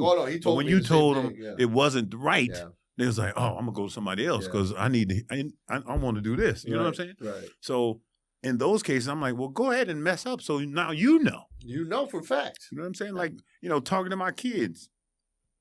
You know, like they got the internet now. They can Google stuff. So when you say something to them, they Google it. So in other words, in their mind, they already know. Yeah. And I'm like, no, you don't know. You know of. You don't know. When you go do it and you did it wrong, okay, now you know. You know what I'm saying? Right. And so I'm trying to help you avoid that because a lot of times when you go do something that you think you know, but you really don't, it costs you. Yeah. Just like I said earlier, that's the most expensive. That's going to be your most expensive things in life. Yeah. Learning the hard way. Doing shit that somebody told you different and you had to learn on your own. I was guilty of it. I mean, we all are. We are. But guess what? When you go back and look at the receipts, And man, if I had to just listen, if I had to, you know what I'm saying? So and so that's what it is. So, it's true, man. And I mean, I spend so much time reading clinicals, man. I spend a lot of time. I mean, I read everything else is out there too, but I really like reading clinicals because it shows what Group A experienced, Group B experienced, Group C experienced, what they were doing, what the results were, short term, long term. You know what I mean? So it gives me a way better gauge of how to put something together for someone because it's actual clinical that was done. Right. It's not just information. Right. You know what I mean? Yeah. So I love reading clinicals. I'm dedicated to clinicals. I have a stack this big, like constant. Awesome. Anything else that comes out new, I'm like, give me. I want to read it. You know what I mean? So all these doctors, like I tell them, if anything comes across your desk, anything like that, send it to me. Right. So they do all the time. And cool. For me, it's really important to see the data, not just the information. You know what I mean? Like you tell me a BPC does this, this, and this, and this. All right, cool. What does it do when it's applied to a group of, people that are in their 20s and their 40s and in their 60s? Yeah. What does it do? Yeah. I did what dosage and what were the problems and what were the goals and what was achieved and what were the side effects? Right. All the information. So I like, and somebody who's just focused on money wouldn't do all that shit. Right. Oh no. They'd be like, give me the surface. Well, it's like the supplement game. It's unregulated. So there's people. They sit back. Oh, that's making a lot of money. Okay, I'm gonna copy it. So that's what we're doing. And a lot of them get it from the same place. So exactly, it's just I was having a conversation with a friend of mine today about products and how sometimes somebody will make something that's awesome, right? But they made that first batch. Yeah. So okay, it was very successful. Yeah. And a lot of people want it now. Okay, now I got to go make another batch. Yeah. Well, the supply chain is the secret. So what if everything you had in the first batch is not available anymore? Oh. But you still got all the sales. Are you ethically going to say, hey, we can't sell that no more. We can't get this one ingredient. Nope. You're going to go try to get a substitute ingredient. And so, but you're going to use the same marketing from the original success. Yeah. Same label. And then guess what? When you run out of that supply, another ingredient's missing. Yeah. Or it costs more than it did the first time. Yeah. Well, my profit's based on what it used to cost, not on what it's going to cost. Yeah. You see what I'm saying? And then the ethics of the product. And next thing you know, 4 years later, it's not even the same product. But you're still selling it like it's the same product. Right. That happened to a bunch, like NO No, that happens. That's the game. Yeah. That is the game. You remember the original NO Explode? Yes. I was like, bro, this can't be legal. The original shotgun. Shotgun, the original one. The original Coca-Cola. I mean, you know what I'm saying? Yeah. That's what happens. Yeah. I had this idea. It turned out great. I made it. But now I can't keep up with the demand. Yeah. So now I'm going to cut corners for a few reasons, profit-wise, supply chain-wise, you know what I'm saying? Yeah. And that's what we're dealing with. That's why pharmaceutical companies, that first 5 years where they got the patent, it's the bomb. And then they start making the generics. It's still the same thing, but it don't all the way. Bro, that first shotgun. Oh. That I remember because you gave me the thing. You were like, you gotta try this for I was like, all right. And I told him, I was like, bro, I can't do a full scoop of this. The first batch was so unbelievable. What is in this? It was so. I told Jack. I mean, I never forget being in this house and I tried it the first time. Yeah. And I mean, it's almost like if you just touch the weight, you can start getting pumped up. Bro, we used to do that. Like one set was like max pump. We used to do that before we went to the club, man. Yeah. We're like, bro, you're going to look 2 times bigger, 10 times bigger, you know what I mean? Take a little bit and go to the club, and you're just like veins. He nailed that. Red Line, same thing. Yeah. I remember the original Red Line. We launched the first, he made 250,000 bottles, and we sold them all. I don't know how many hours it was, but it was in hours because we sold them over the weekend at Ursa. It didn't take that. And I never forget the people coming up, and I kept saying, because we started, we was giving the little shots, right? So people trying it, and then they come back and they want some, right? So they buy it, but then they drink the whole can. And I don't think people like this. How many ounces is that? 8? This is 12. Okay, see, in America we used to 12. Yeah. Well, he made it 8. Okay. And an 8-ounce can with 2 servings. Yeah. No one's gonna do that. No. So people was hitting it, and then coming to the table. you got an antidote for this? And I was just like, man, I had people that sitting there dialing 911 and waiting, like, I might have bro, it was so crazy. Yeah, that red line was crazy too. Yeah, I mean, everything from back then was amazing, man. Yeah. And it just kind of started watered down. But that's what I'm saying, you know. I mean, what do you use now? Is there anything that you would say is comparable? You know, so Hacking Your Health, the company that I'm a part of, they have a pre-workout. So I use their pre-workout, but it's basically non-stim. It has some caffeine in it, but it doesn't whack you out. You know what I'm saying? It works great, but it doesn't whack you out. So I can take that on my intense days. But to be honest with you, my favorite pre-workout is salt water with lemon in it. Really? Yeah. I mean, you know, especially if I'm gonna have my coffee. Can we patent that? So I mean, I know I don't, you know, it's not the same. It's not gonna, right? Because some people, you know, that's artificial. When I train, I don't want it to be fake. I don't want to do stuff that I don't normally do. Or in other words, if I don't drink this, I can't do that. Right. You know, I don't want to be in that situation, because when your body adapts to that, what are you going to do? You're going to turn it up again and turn it up again, and that's why people are having all these issues. Yeah. So I want to basically, you know, have the fuel in my body the day before. Yeah. Come in the gym, be hydrated. In other words, have your minerals and your hydration correct. Give it all I got, and then 45 minutes to 60 minutes, be out of gas. So I'll leave. You know what I'm saying? Because, you know, I remember the first, when NO Shotgun first came out, bro, I worked out for 4 hours straight. And I had already did an hour of cardio before I went to, before I went to train. So and then I did another hour that night. But I'm saying, like, okay, that was cool for a day, for one day. Oh man, that was crazy. Yeah.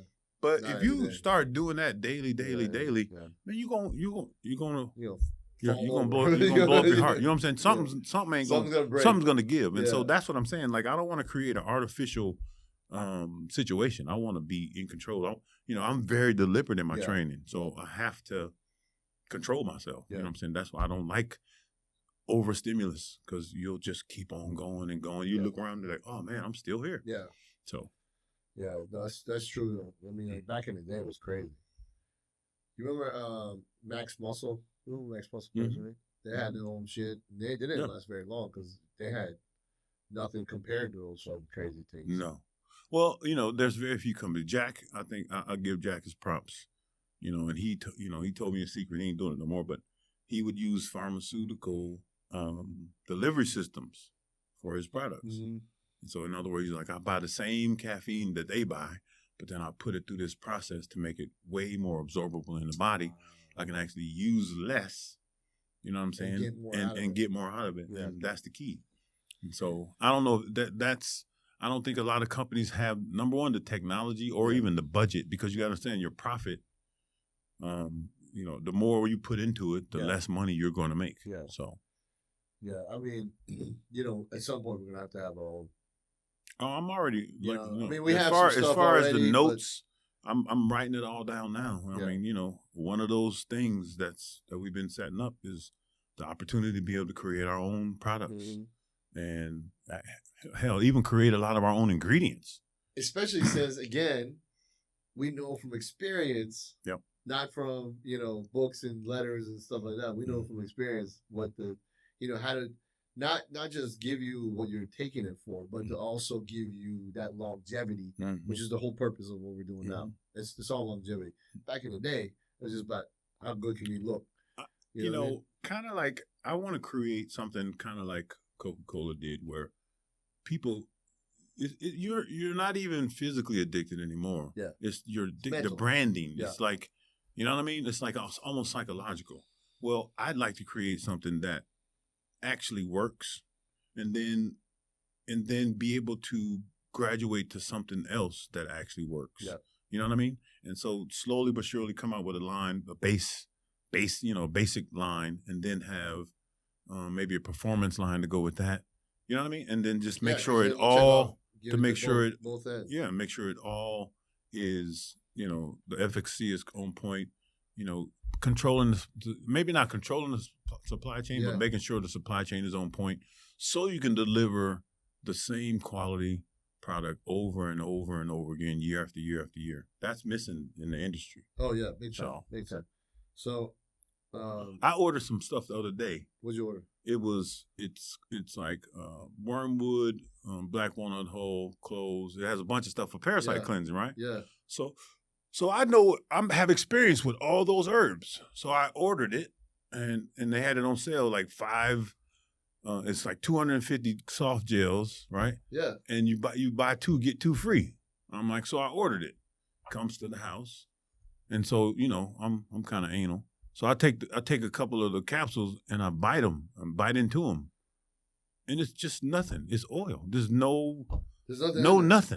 So they're lying. They're selling you oil. Yeah. So almost all these ads you seeing on IG and all that type of stuff, especially the ones that be bombarding you. Yeah. Man, it's all crap, bro. It's coming from China. Yeah. They say made in USA, then when they mail it to you, it's coming from China. Hong Kong. You know what I'm saying? It's coming from China. Like, and so I basically take, like I say, bite the capsule. Yeah. Have you ever had black seed oil? Yes. Very distinctive. You can't. Have you ever had oregano? Yes. Very distinctive. Yes. Wormwood, very distinctive. Yeah. Man, they has all of that in there. And you can't taste none of it. Nothing. It tastes like freaking oil. It tastes like just nothing. I'm like, y'all could have put something in there to trick the people. And so I tried to return it. And guess what? You can't return it. Of course. We gonna send it back to Hong Kong? Well, what I'm saying is that's what I mean. Like, these ads are amazing. So most people's it's the ad that you're buying. You're not even buying the actual product that they're selling. And that's why I'm starting to get super, super skeptical. And I know, like I said, we got to hurry up and get ours rolling because I'm just tired of it, bro. Well, yeah, I mean, it's now I got to go buy all the separate herbs and blend it like tea, blend it myself. Because I'm just like, man, I just spent all that money thinking. How much was it expensive? No, it wasn't super expensive. I should have known by that, though. Was it? Yeah. Like, what was it, like $10 or something? No. It was like $60. It was $60? Yeah. But it was $60 for 5 packs. Oh, you know what I'm saying, bro? That's a red flag. I would have been like, Toney. Well, it says buy 3, so in my mind, I'm paying $20 a pack, and they're gonna throw me 2. Like, oh, it's a good deal. Yeah, man, that was crap. Yeah, bro. to them they're like, yeah, because you read the doggone, you read the reviews. Oh, this is great. Man, that was all fake. It's all fake, and that's why now, like I say, I'm talking to Instagram right now. There's a lot of crap on there. Yeah, Instagram and well, it's again Facebook, Instagram, all the same. But what I'm saying, the point is, it's like I say, somebody will come out with a good version of it. Yeah. And then you'll have 12 knockoffs that look exactly the same. And hopefully that's not what you get because that's what they're doing. Yeah. And most, like I say, you got to understand, I actually like China. Like my friend just married a Chinese. So I'm not saying it's from China. I'm just saying that's where it's coming from. So in other words, they're saying it's made in the USA, so you'll buy it. But it's really coming from, why don't you just say it, Dude, a lot of things great come from We China. already used to made in China. I'm like, cool, but I'm like, that's the deception is disgusting. I do a lot of business with Chinese companies, but they're, like the FDA, the green listed facility that's FDA approved that we talked to, that's linked to camphor here, is in China. It's in Alca. But it's FDA approved. Like, FDA went into the facility and said, yeah, this is okay. They're doing it like we want them to do it. Yeah, because we have the letter. Yeah. We have the paperwork from the FDA. Yeah. So, all right. So, look, these are the key themes of this year for you, for the Fire Horse. Okay. All right. Number 1 is high energy and rapid change. Yep. All right. I'm going through all of that right now. Transformation and breakthroughs. Yes, sir. Bro. Opportunities and challenges. Yes, Bro. sir. Yes, sir. And then it talks about the cultural and historical significance. Fire Horse appears only once every 60 years. It carries historical weight and cultural interest. In tradition, even when you look back at past Fire Horse periods, like 66, as times of significant social and political change. 66 was a big, fucking crazy year. You got to understand, that was from 65 to 66. So the baby boomers ended in 64. So 65 was the beginning of the baby boom. Right. And, all the chemicals and the bull crap in our food, Yeah. that's when they started putting it in there in the late 60s. Crazy, man. All the stuff that we have 60 years of experience. Oh, could we know all this stuff? That's when they introduced it into the food chain. Mm-hmm. That's when all the fake foods and Frankenstein that pyramid foods. is so much bullshit, bro. Yeah, but I'm saying, that's when it started. Yeah. And guess what? When is it in? They just flipped it. Right. See what I'm saying? Yeah. Everything runs in cycles. And Trump, you see what Trump did with the fucking pyramid. That's what I'm saying. Crazy, man. It started back in the early 60s. Yeah. In the mid 60s. Yep. And they just flipped it not even 6 months ago. Right. Yeah. You feel me? Yeah. And so now we're in a whole new cycle. Yeah. So 60 years from now, well, not even 60 years, but like now we're going to start seeing, they're about to start forcing these companies to sell and make real food again. Yeah. You have all these, they're lobbying to not have to put, genetically modified or bioengineered. Yeah. I mean, they have to put that on the labels now, but they're lobbying to get it not on there because guess what? Because supposedly we're so stupid we don't know the difference. In other words, don't let us waste our ink. But that's the opposite of the truth. Right. That's what they're saying. But in reality, we're all becoming wise to all this crap. Yeah. Everybody's talking about growing their own food and getting rid of all that type of stuff because we know what it does. They told us back in the day, margarine is better than butter. You know what I'm saying? Like, don't eat fats. Bro, there was a time when they told you to smoke because it was good for you. Exactly. But the crazy thing, the nicotine is good for you. The nicotine part of it is. Exactly. It's the delivery system that's messed up. Yeah. So they twist everything.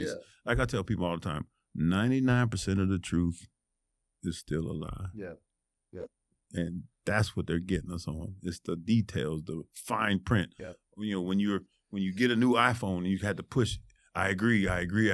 It's the fine print that gets you. Yeah. Oh, by the way, we're selling all your information and we're going to use all your data, and that's why everybody getting all these 85 spam calls every day because of the checking I agree. Yeah. And then they make you do it too because you can't exactly, or you can't use it. You can't use it. Yeah. They'll say, well, you have to agree to be able to use it. And so that's the world we live in. So this is people believe. This is what the things that are people believe influences are. Okay, personal life, drive toward career shifts, relationship changes, and self accusational efforts. Mm. Zodiac signs. Certain signs, like the dragon, horse, tiger, are set to thrive more during this year, while others face more intense tests. Mm-hmm. So this is, you know what I mean? Yeah. And then the energetic and astrological outlook.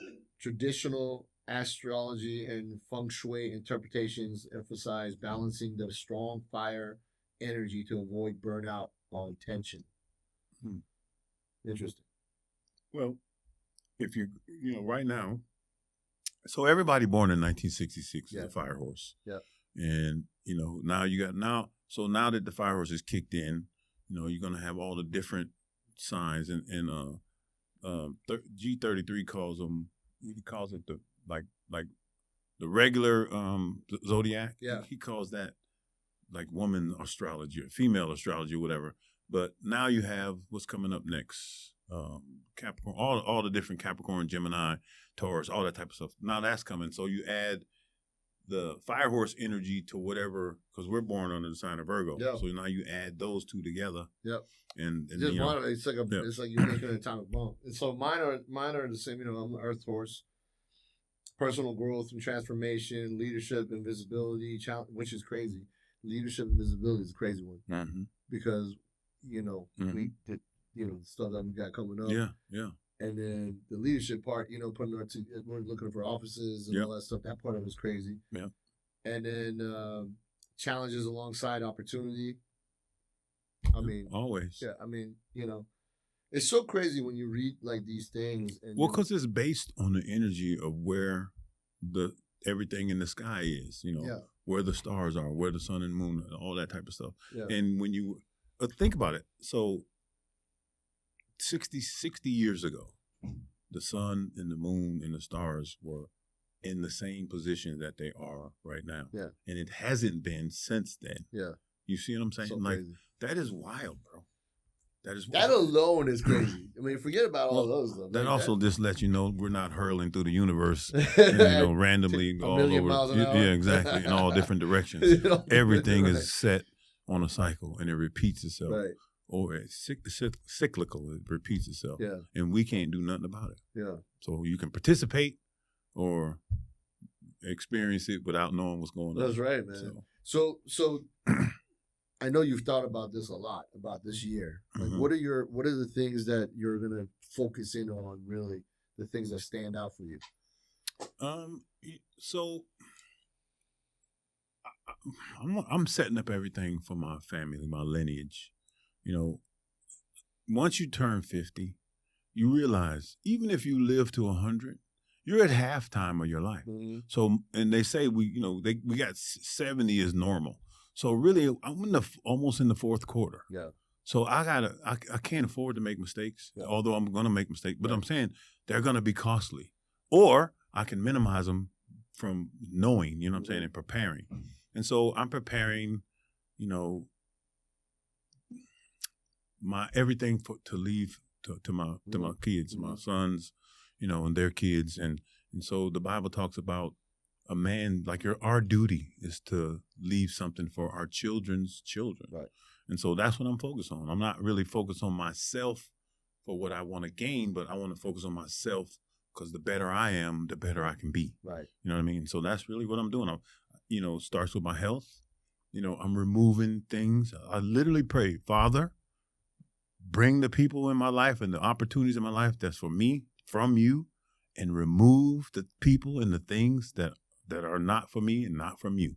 And I'm witnessing that take place on both channels. Right. I'm ending old relationships that don't suit me.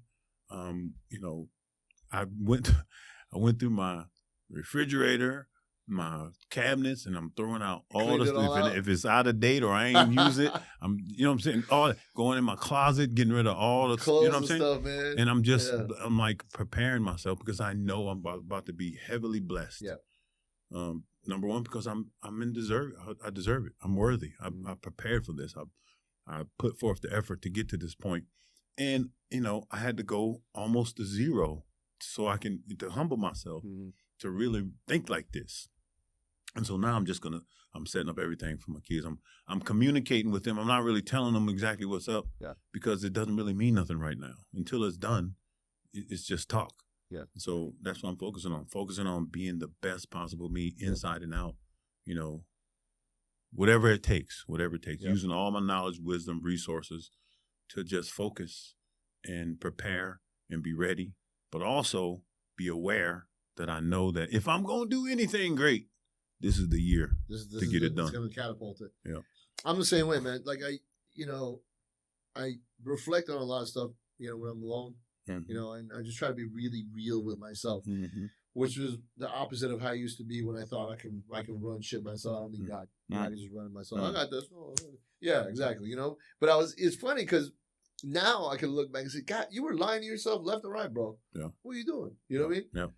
But now I can be honest and really reflect on what's going on and the opportunities that God has given me, and the people that He's put into my life and the people that are part of the circle now, our circle now, and my circle, and the things that are even coming to the table every day that are more blessings that are just like, I'm like, wow, okay.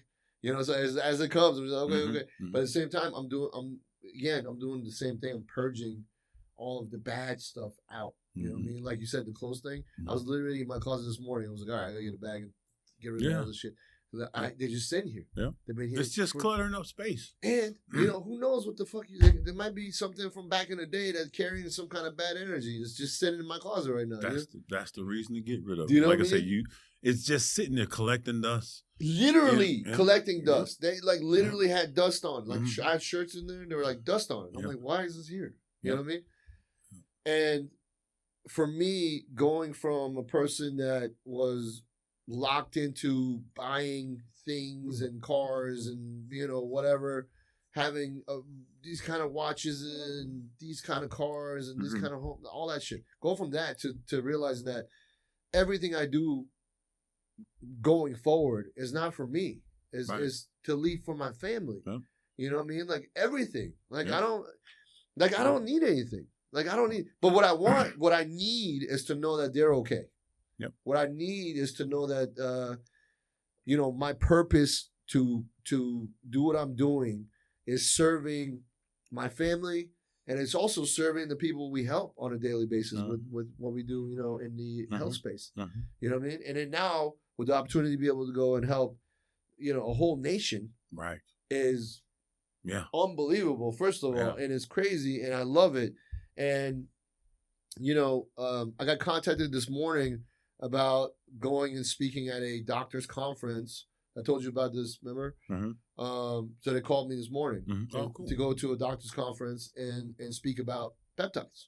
Because they're like, and how that came about is because of a doctor that didn't know anything about peptides that I worked with, and they were like, yeah, you got to come and talk to these people. Like, you have so much knowledge about this. And I was like, yeah, me and Toney will come.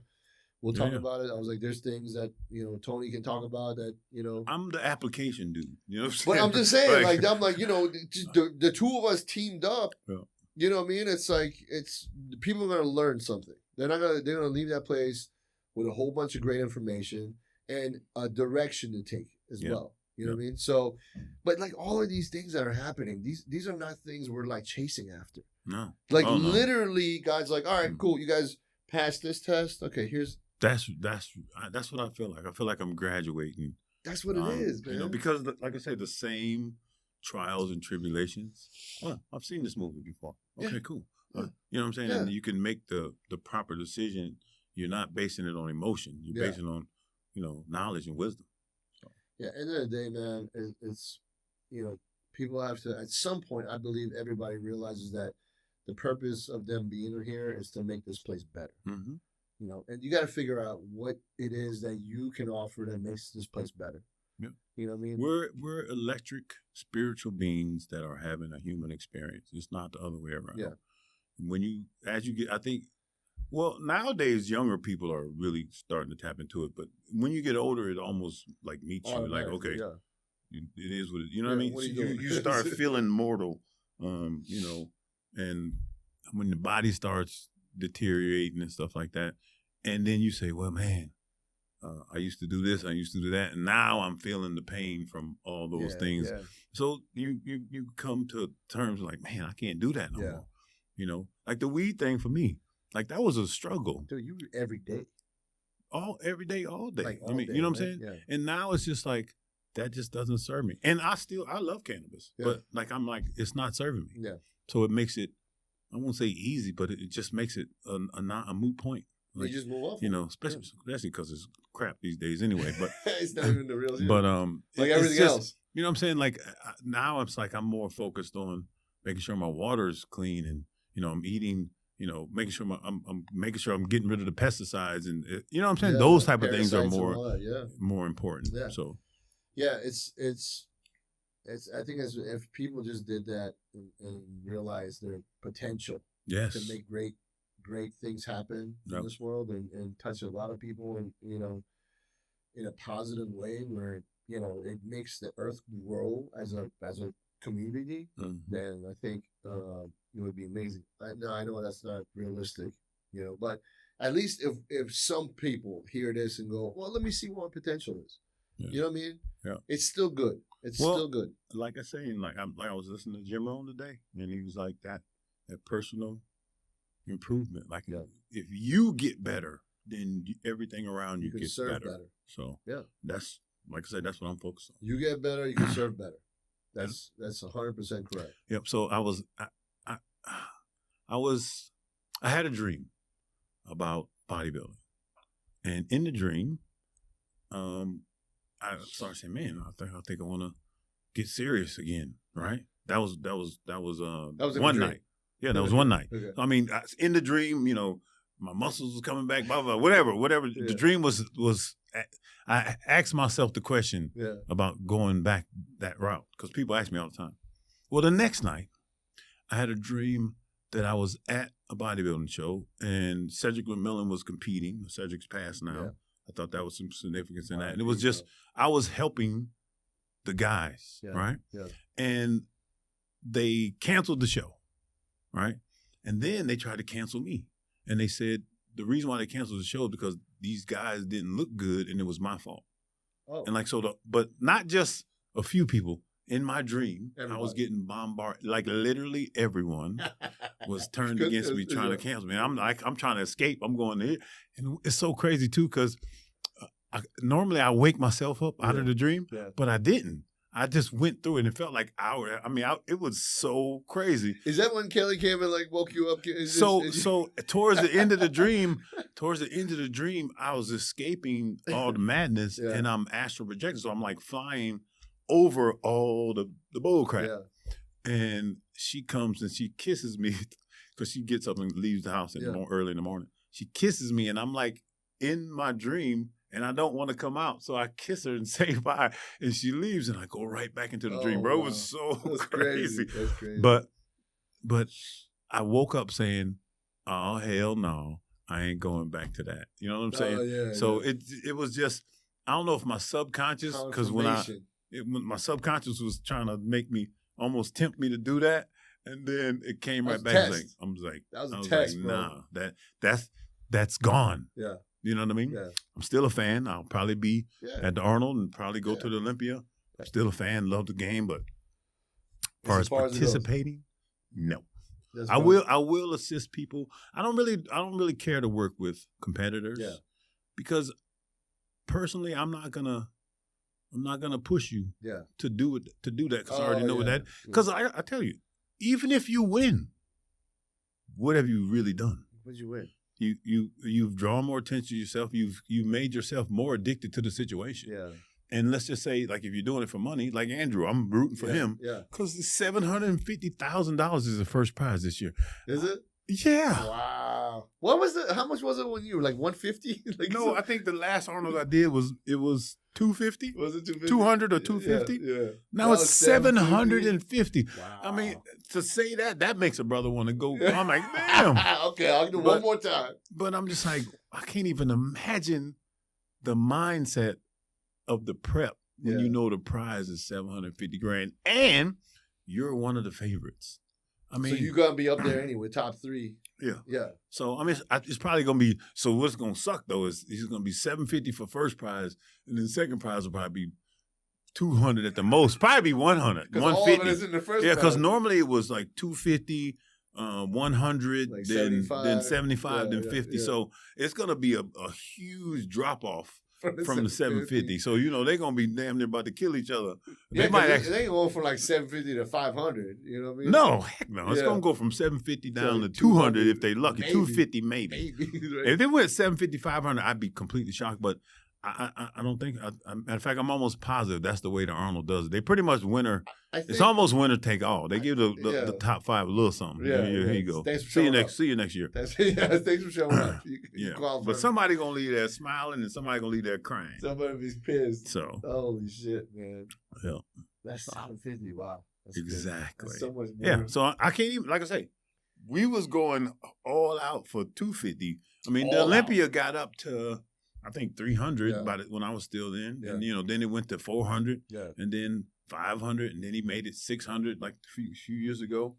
I think it was 400 when Brandon won. Okay, and it stayed that for a minute, and then they made it 600 when Samson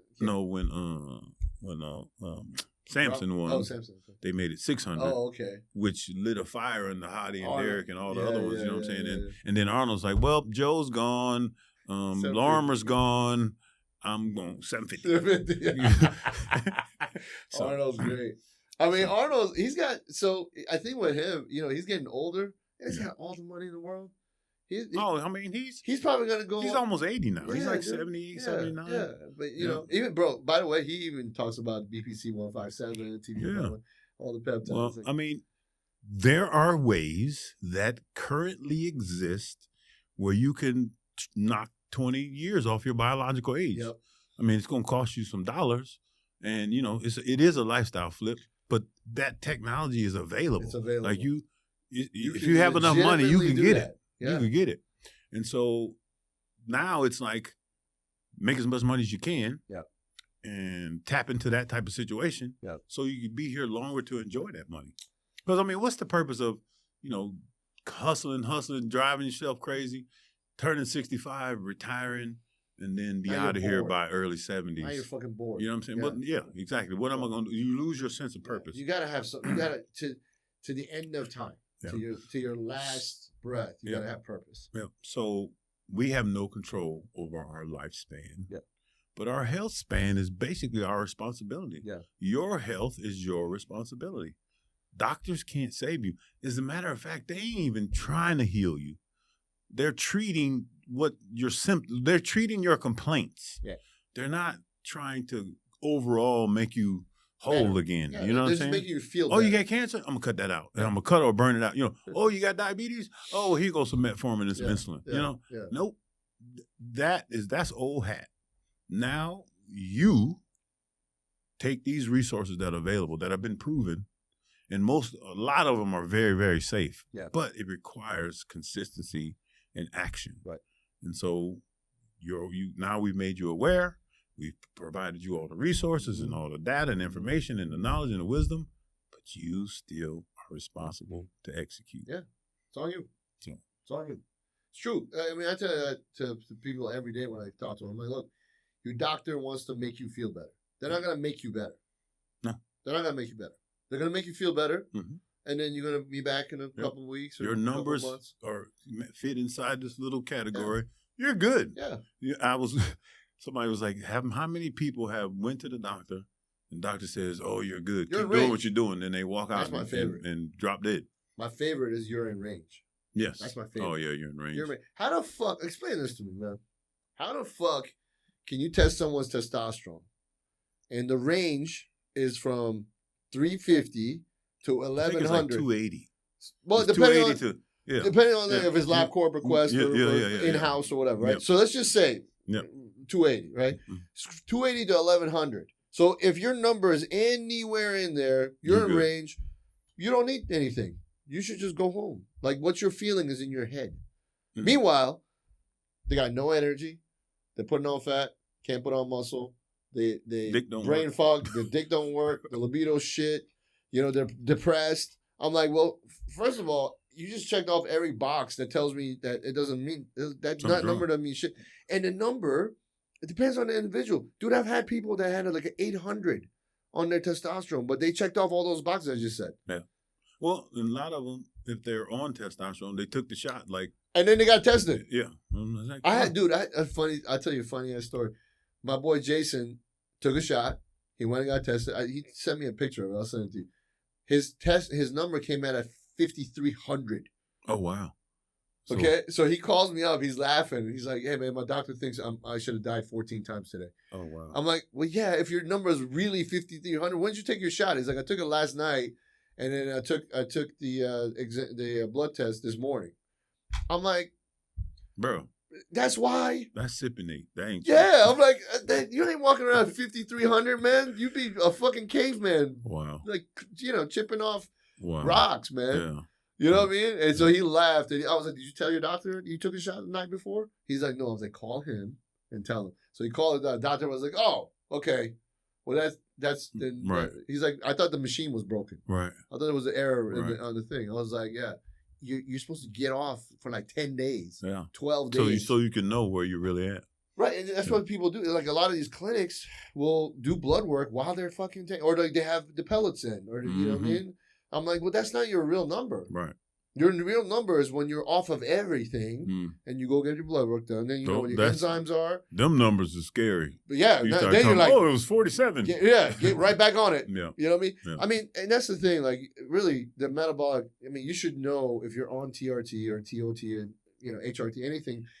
You should know that your liver enzymes are going to be elevated, your hematocrit is going to be elevated, your hemoglobin is going to be elevated, red blood cell count is going to be elevated. These are just what happens when you're on elevated testosterone. Yeah.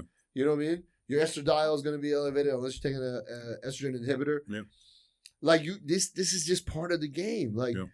So when you go get tested, don't come back and go, oh man, I'm like, yeah, of course it is. This is what happens when you take testosterone. Right.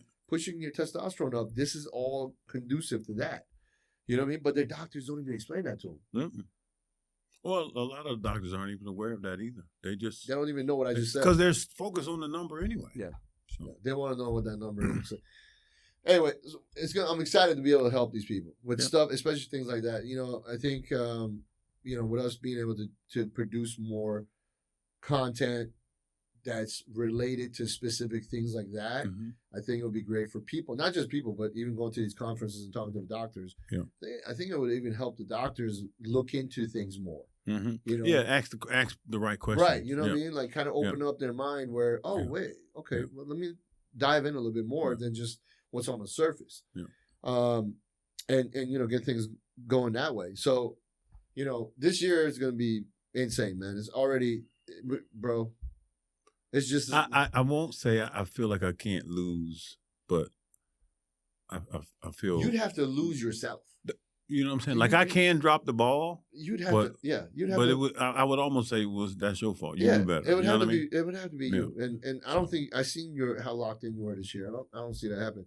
No, no. I'll tell you something cool that you told me the other day though. We can talk about this real quick and then we can wrap it up. But we were talking about on Valentine's Day, how you just did like the minimal, but the reaction you got from Kelly was so optimal. It was, again, last year, and I won't say went out of my way, but I guess I was trying hard. Right. You know, this year, it was more of an appreciation. Yeah. I found her a card, I wrote, a nice little small, letter. The card wasn't that big, so it wasn't a lot, but I wrote something from my heart. Yeah. And normally I get her a couple dozen roses or whatever. Right. It was like a little vase and it had 3 roses in it. Very simple. And she came in from bowling or whatever, and I had something for her to eat, so she ate it. And I'm downstairs with the dog watching TV, and so she goes upstairs. I say, I'm going to bed. I gotta get up early. She goes upstairs. Then she comes back downstairs crying and oh baby, that was so sweet. I'm just like, wow, I just didn't expect that reaction from that. Maybe the words. I think it was more the gesture. She was like, she teases me all the time. Cause I ain't gonna lie, the X-Man. Yeah. This is how I used to do it. We'd be in the car together, and we'd go somewhere. I'd pull up to the store, and leave her in the car, run in there and get a card and some flowers, sign it in the store or whatever, and then come back out and hand it to. You know what I'm saying? Like that's how. And that was like 20 years ago, 15 years ago. But she still teases me about that, and I'm just like, I haven't done that in 2 decades. But so this time she's like, I could tell you really took the time and da-da-da-da. Well, because when you go into cars now, I mean, everybody's coming out with all that. And you go to a card, if you get, especially if you get it on, I got her card the day before Valentine's Day. Yeah. Well, if you go Valentine's Day, it'd be like 4 cars there. You'd be like, you know what I'm saying? Like it don't be nothing left. Don't be nothing left. Whatever everybody didn't want. So I lucked up and got a good one. Yeah. And, you got the one that was meant for it. Exactly. You know what I mean? It had a little picture of the couple holding hands. It was perfect. Yeah. But it was very simple. And me and her, like seriously, because, when things get, I'm gonna say rough because that's not the right word for it, but in other words, when you're on the roller coaster and you're down here, you hit the valley. You know what I'm saying, or you know what I'm saying, like it's you. That's when people usually bump heads and fall apart. And they blame each other and all that. Yeah. But I notice we're doing the opposite now. In the past, it has we might be blaming each other or mad at each other or whatever, but now it's like she appreciates me and I appreciate her more than ever. And to think about how long we've been together, it's not weird, but I just feel extra grateful because I don't think it's normal. No. When like I consult with a lot of people. Yeah. And of course they can't help but tell you about what's going on in their life, you know what I'm saying? Right. And like some say it's almost like universal. Yeah. So knowing that, my situation, has not been optimal. Yeah. But I'm getting optimal love from my woman. You know what I'm saying? So I'm really digging it. It's just making it say, Isn't that like rocket fuel?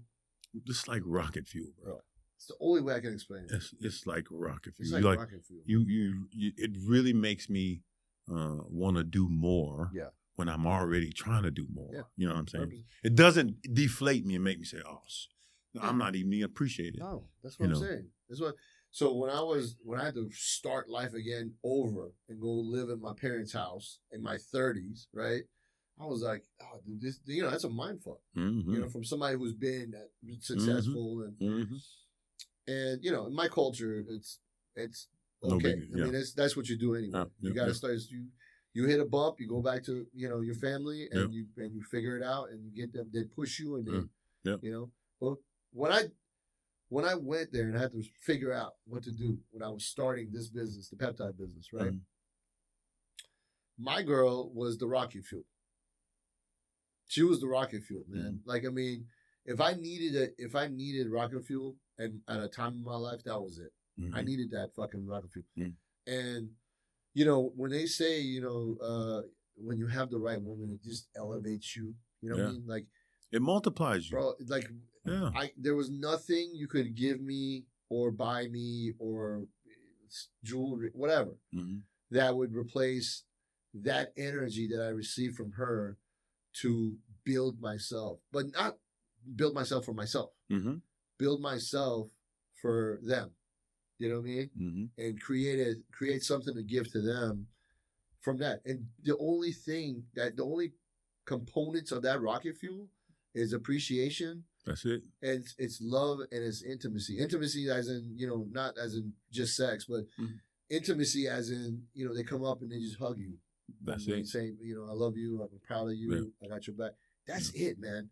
And like when you have a woman like that, this is what I want for every guy. Yeah. To have a woman where that's what they receive from them. You know what I mean? Because it'll do what she did for Nico. It'll do what Kelly did for you. It'll do what she did for me. It'll just make you the best you can be. Yep. Because it's you can't buy it, man. No. You can't make it up. No. You can't fake it. You can't buy it. It's irreplaceable. It's irreplaceable. There's nothing better, in my opinion, there's nothing better in this world than to have a woman next to you that gives you that rocket fuel. That gives you those components of the rocket fuel. You know what I mean? And not stroking your ego either. It's the inner you, the real you. Bro, there was no ego because I was at the bottom. Yeah. Yeah. There was no ego at all. And I was, there were times where you just get defeated. You're like, fuck. I mean, you were there, you just get defeated. And then you start back. And then you start getting in your own head about, what's going on, what do I do? And, how am I going to fucking do this again? You know what I mean? Like, it's tough falling from the top. Yeah. And then having to start over. You know what I mean? It's very terrifying. Mental. It's very mental. It's very mental because you're like, I put so much into it to get there. Now I just fell right off. You know what I mean? No. This time, though, the way I elevated was not like the other times because I was younger. This time when I elevated, I'm not gonna fall again. You know what I mean? Because I've learned from all the things, all the steps I missed. So I'm gonna give you a trading term. You did a trailing stop loss. Yes. You know what I'm saying? So before we would just crash. Now it's just like I keep trailing. Yeah. So now I only have this far. Yeah. I'm not gonna fall all the way. I know how to set my trailing stop loss now. That's what it is. Like I know. Like if I fall, I'm not falling all the way down anymore. Right. I might fall 5 steps, but it's okay. I'll get it right back up. Yeah. And that there to me, getting older, I'm 47. I'm almost 50 years old. 12 years from now, we'll be having your Earth horse cycle. Yeah, we'll be doing another one of these. Yeah. And, you realize, especially when you live the way we've lived, and, you've had the things, you've had the cars, you've had the, fame and all, you've had all that shit. So you realize what's really the essence of life. Like, what is the purpose of life, you know? And it's to not only... but receive that kind of rocket fuel, but to give it back to her. You know what I mean? And make her feel the same thing. Yeah. And, if people did that, bro, there'd be so many more marriages would survive. Yeah. Marriages are 80% divorce rate or something crazy. It's pretty sad. Some high percentage. Sad. A lot less people are getting married now. So it's starting to. So somebody was saying, the divorce rate's way. I'm like, because nobody's getting married. Right. That's why the divorce rate is going down. It's because nobody's getting married. You know what I mean? I had this. If I was an attorney, I would invent Like I told you, almost like a football contract, a 3-year, 5-year, 7-year they deal. have that, bro. Oh, well, I mean, they don't have it here. They don't have it in this country. But man, what country is it? There's a.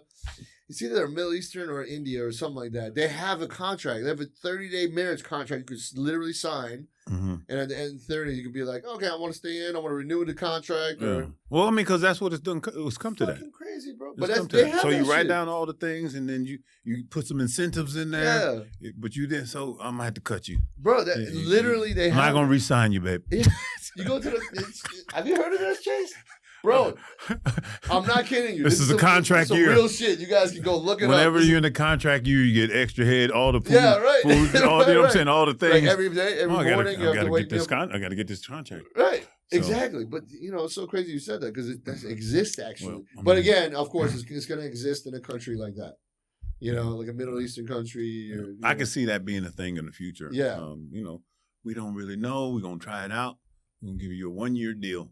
A 1-year contract. With incentives. A 1-year lease with a... with an option to buy. Yeah, with an option to buy at the end. Oh, boy. That's it, man. That's so crazy. You said something else, too. You were like, you jumped out and plugged her car in or something like that. She came out and hugged you or some what was the other thing? I can't remember. And you were like, I felt like...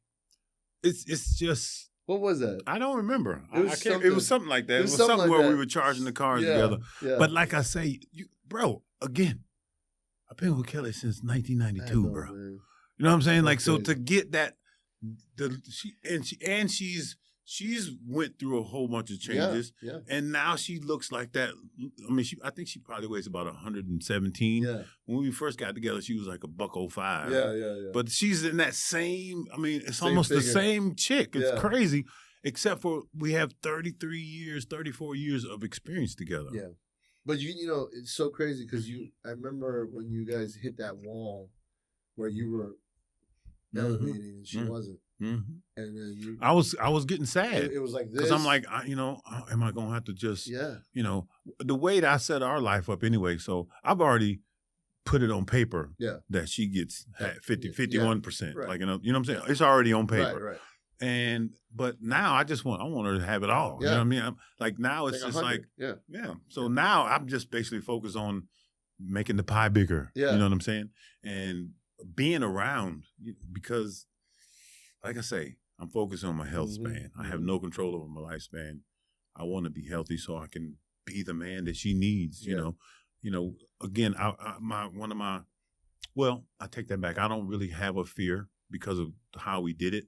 When somebody goes through cancer, the fear is always it coming back. Right. Well, I made sure, and again, I'm not in control of it. Like God told me He was going to heal her, but I made sure I did everything in my power to make sure I actually made her healthy. So you know what I'm saying? Handle it. Well, just because a lot of people they go through the conventional and they put it in remission or whatever. But it's all you did was beat it back. You didn't really get rid of it. You know what I'm saying? And so I went above and beyond to make sure I did the extra things to where she got a clean bill of health. And they never use the word remission with her. They didn't even say it. They never used the word. They said there's no trace. You know what I mean? And I felt good because, like I said, sounds a lot better.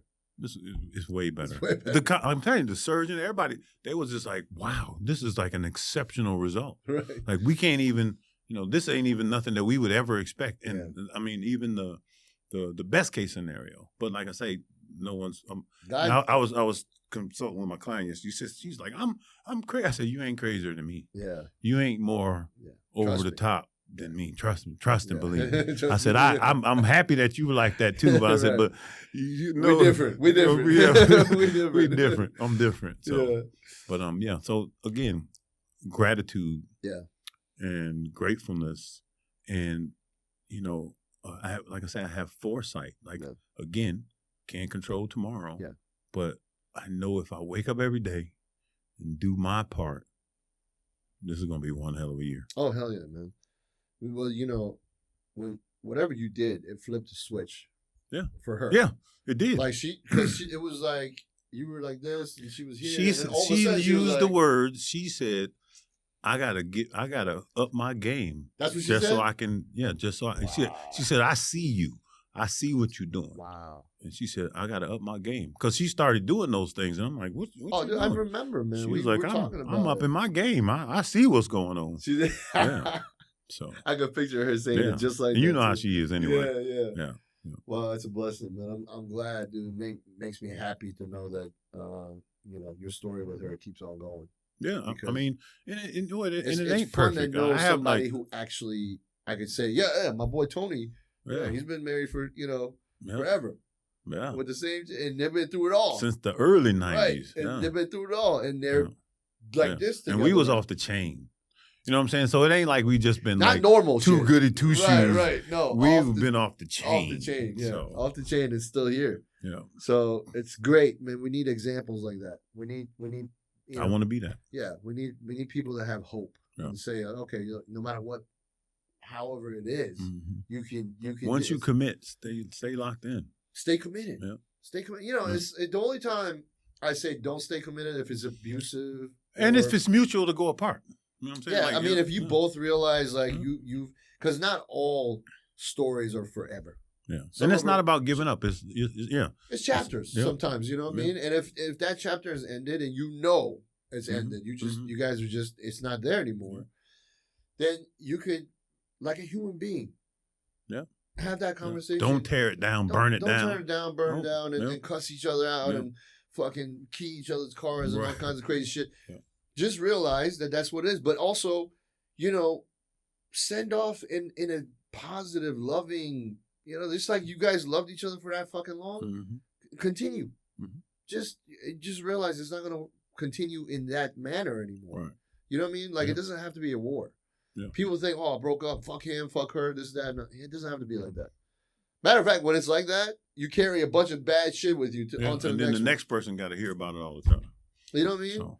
So I pray that that people realize, that everybody's got potential to be really positive in this world, and they should really explore and focus in on how they can, figure out what that is for them. Start inside. Start with you, and work your way up. That's it. So you want to send us off? Yes, sir. My brother. Father in heaven, we thank you for this day. We thank you for your love, your kindness, your grace. We thank you for this bond. We ask that you will bless us and guide us and protect us. Let this year be our year. Forgive us for our sins. In your name I pray. Amen. Amen. All right.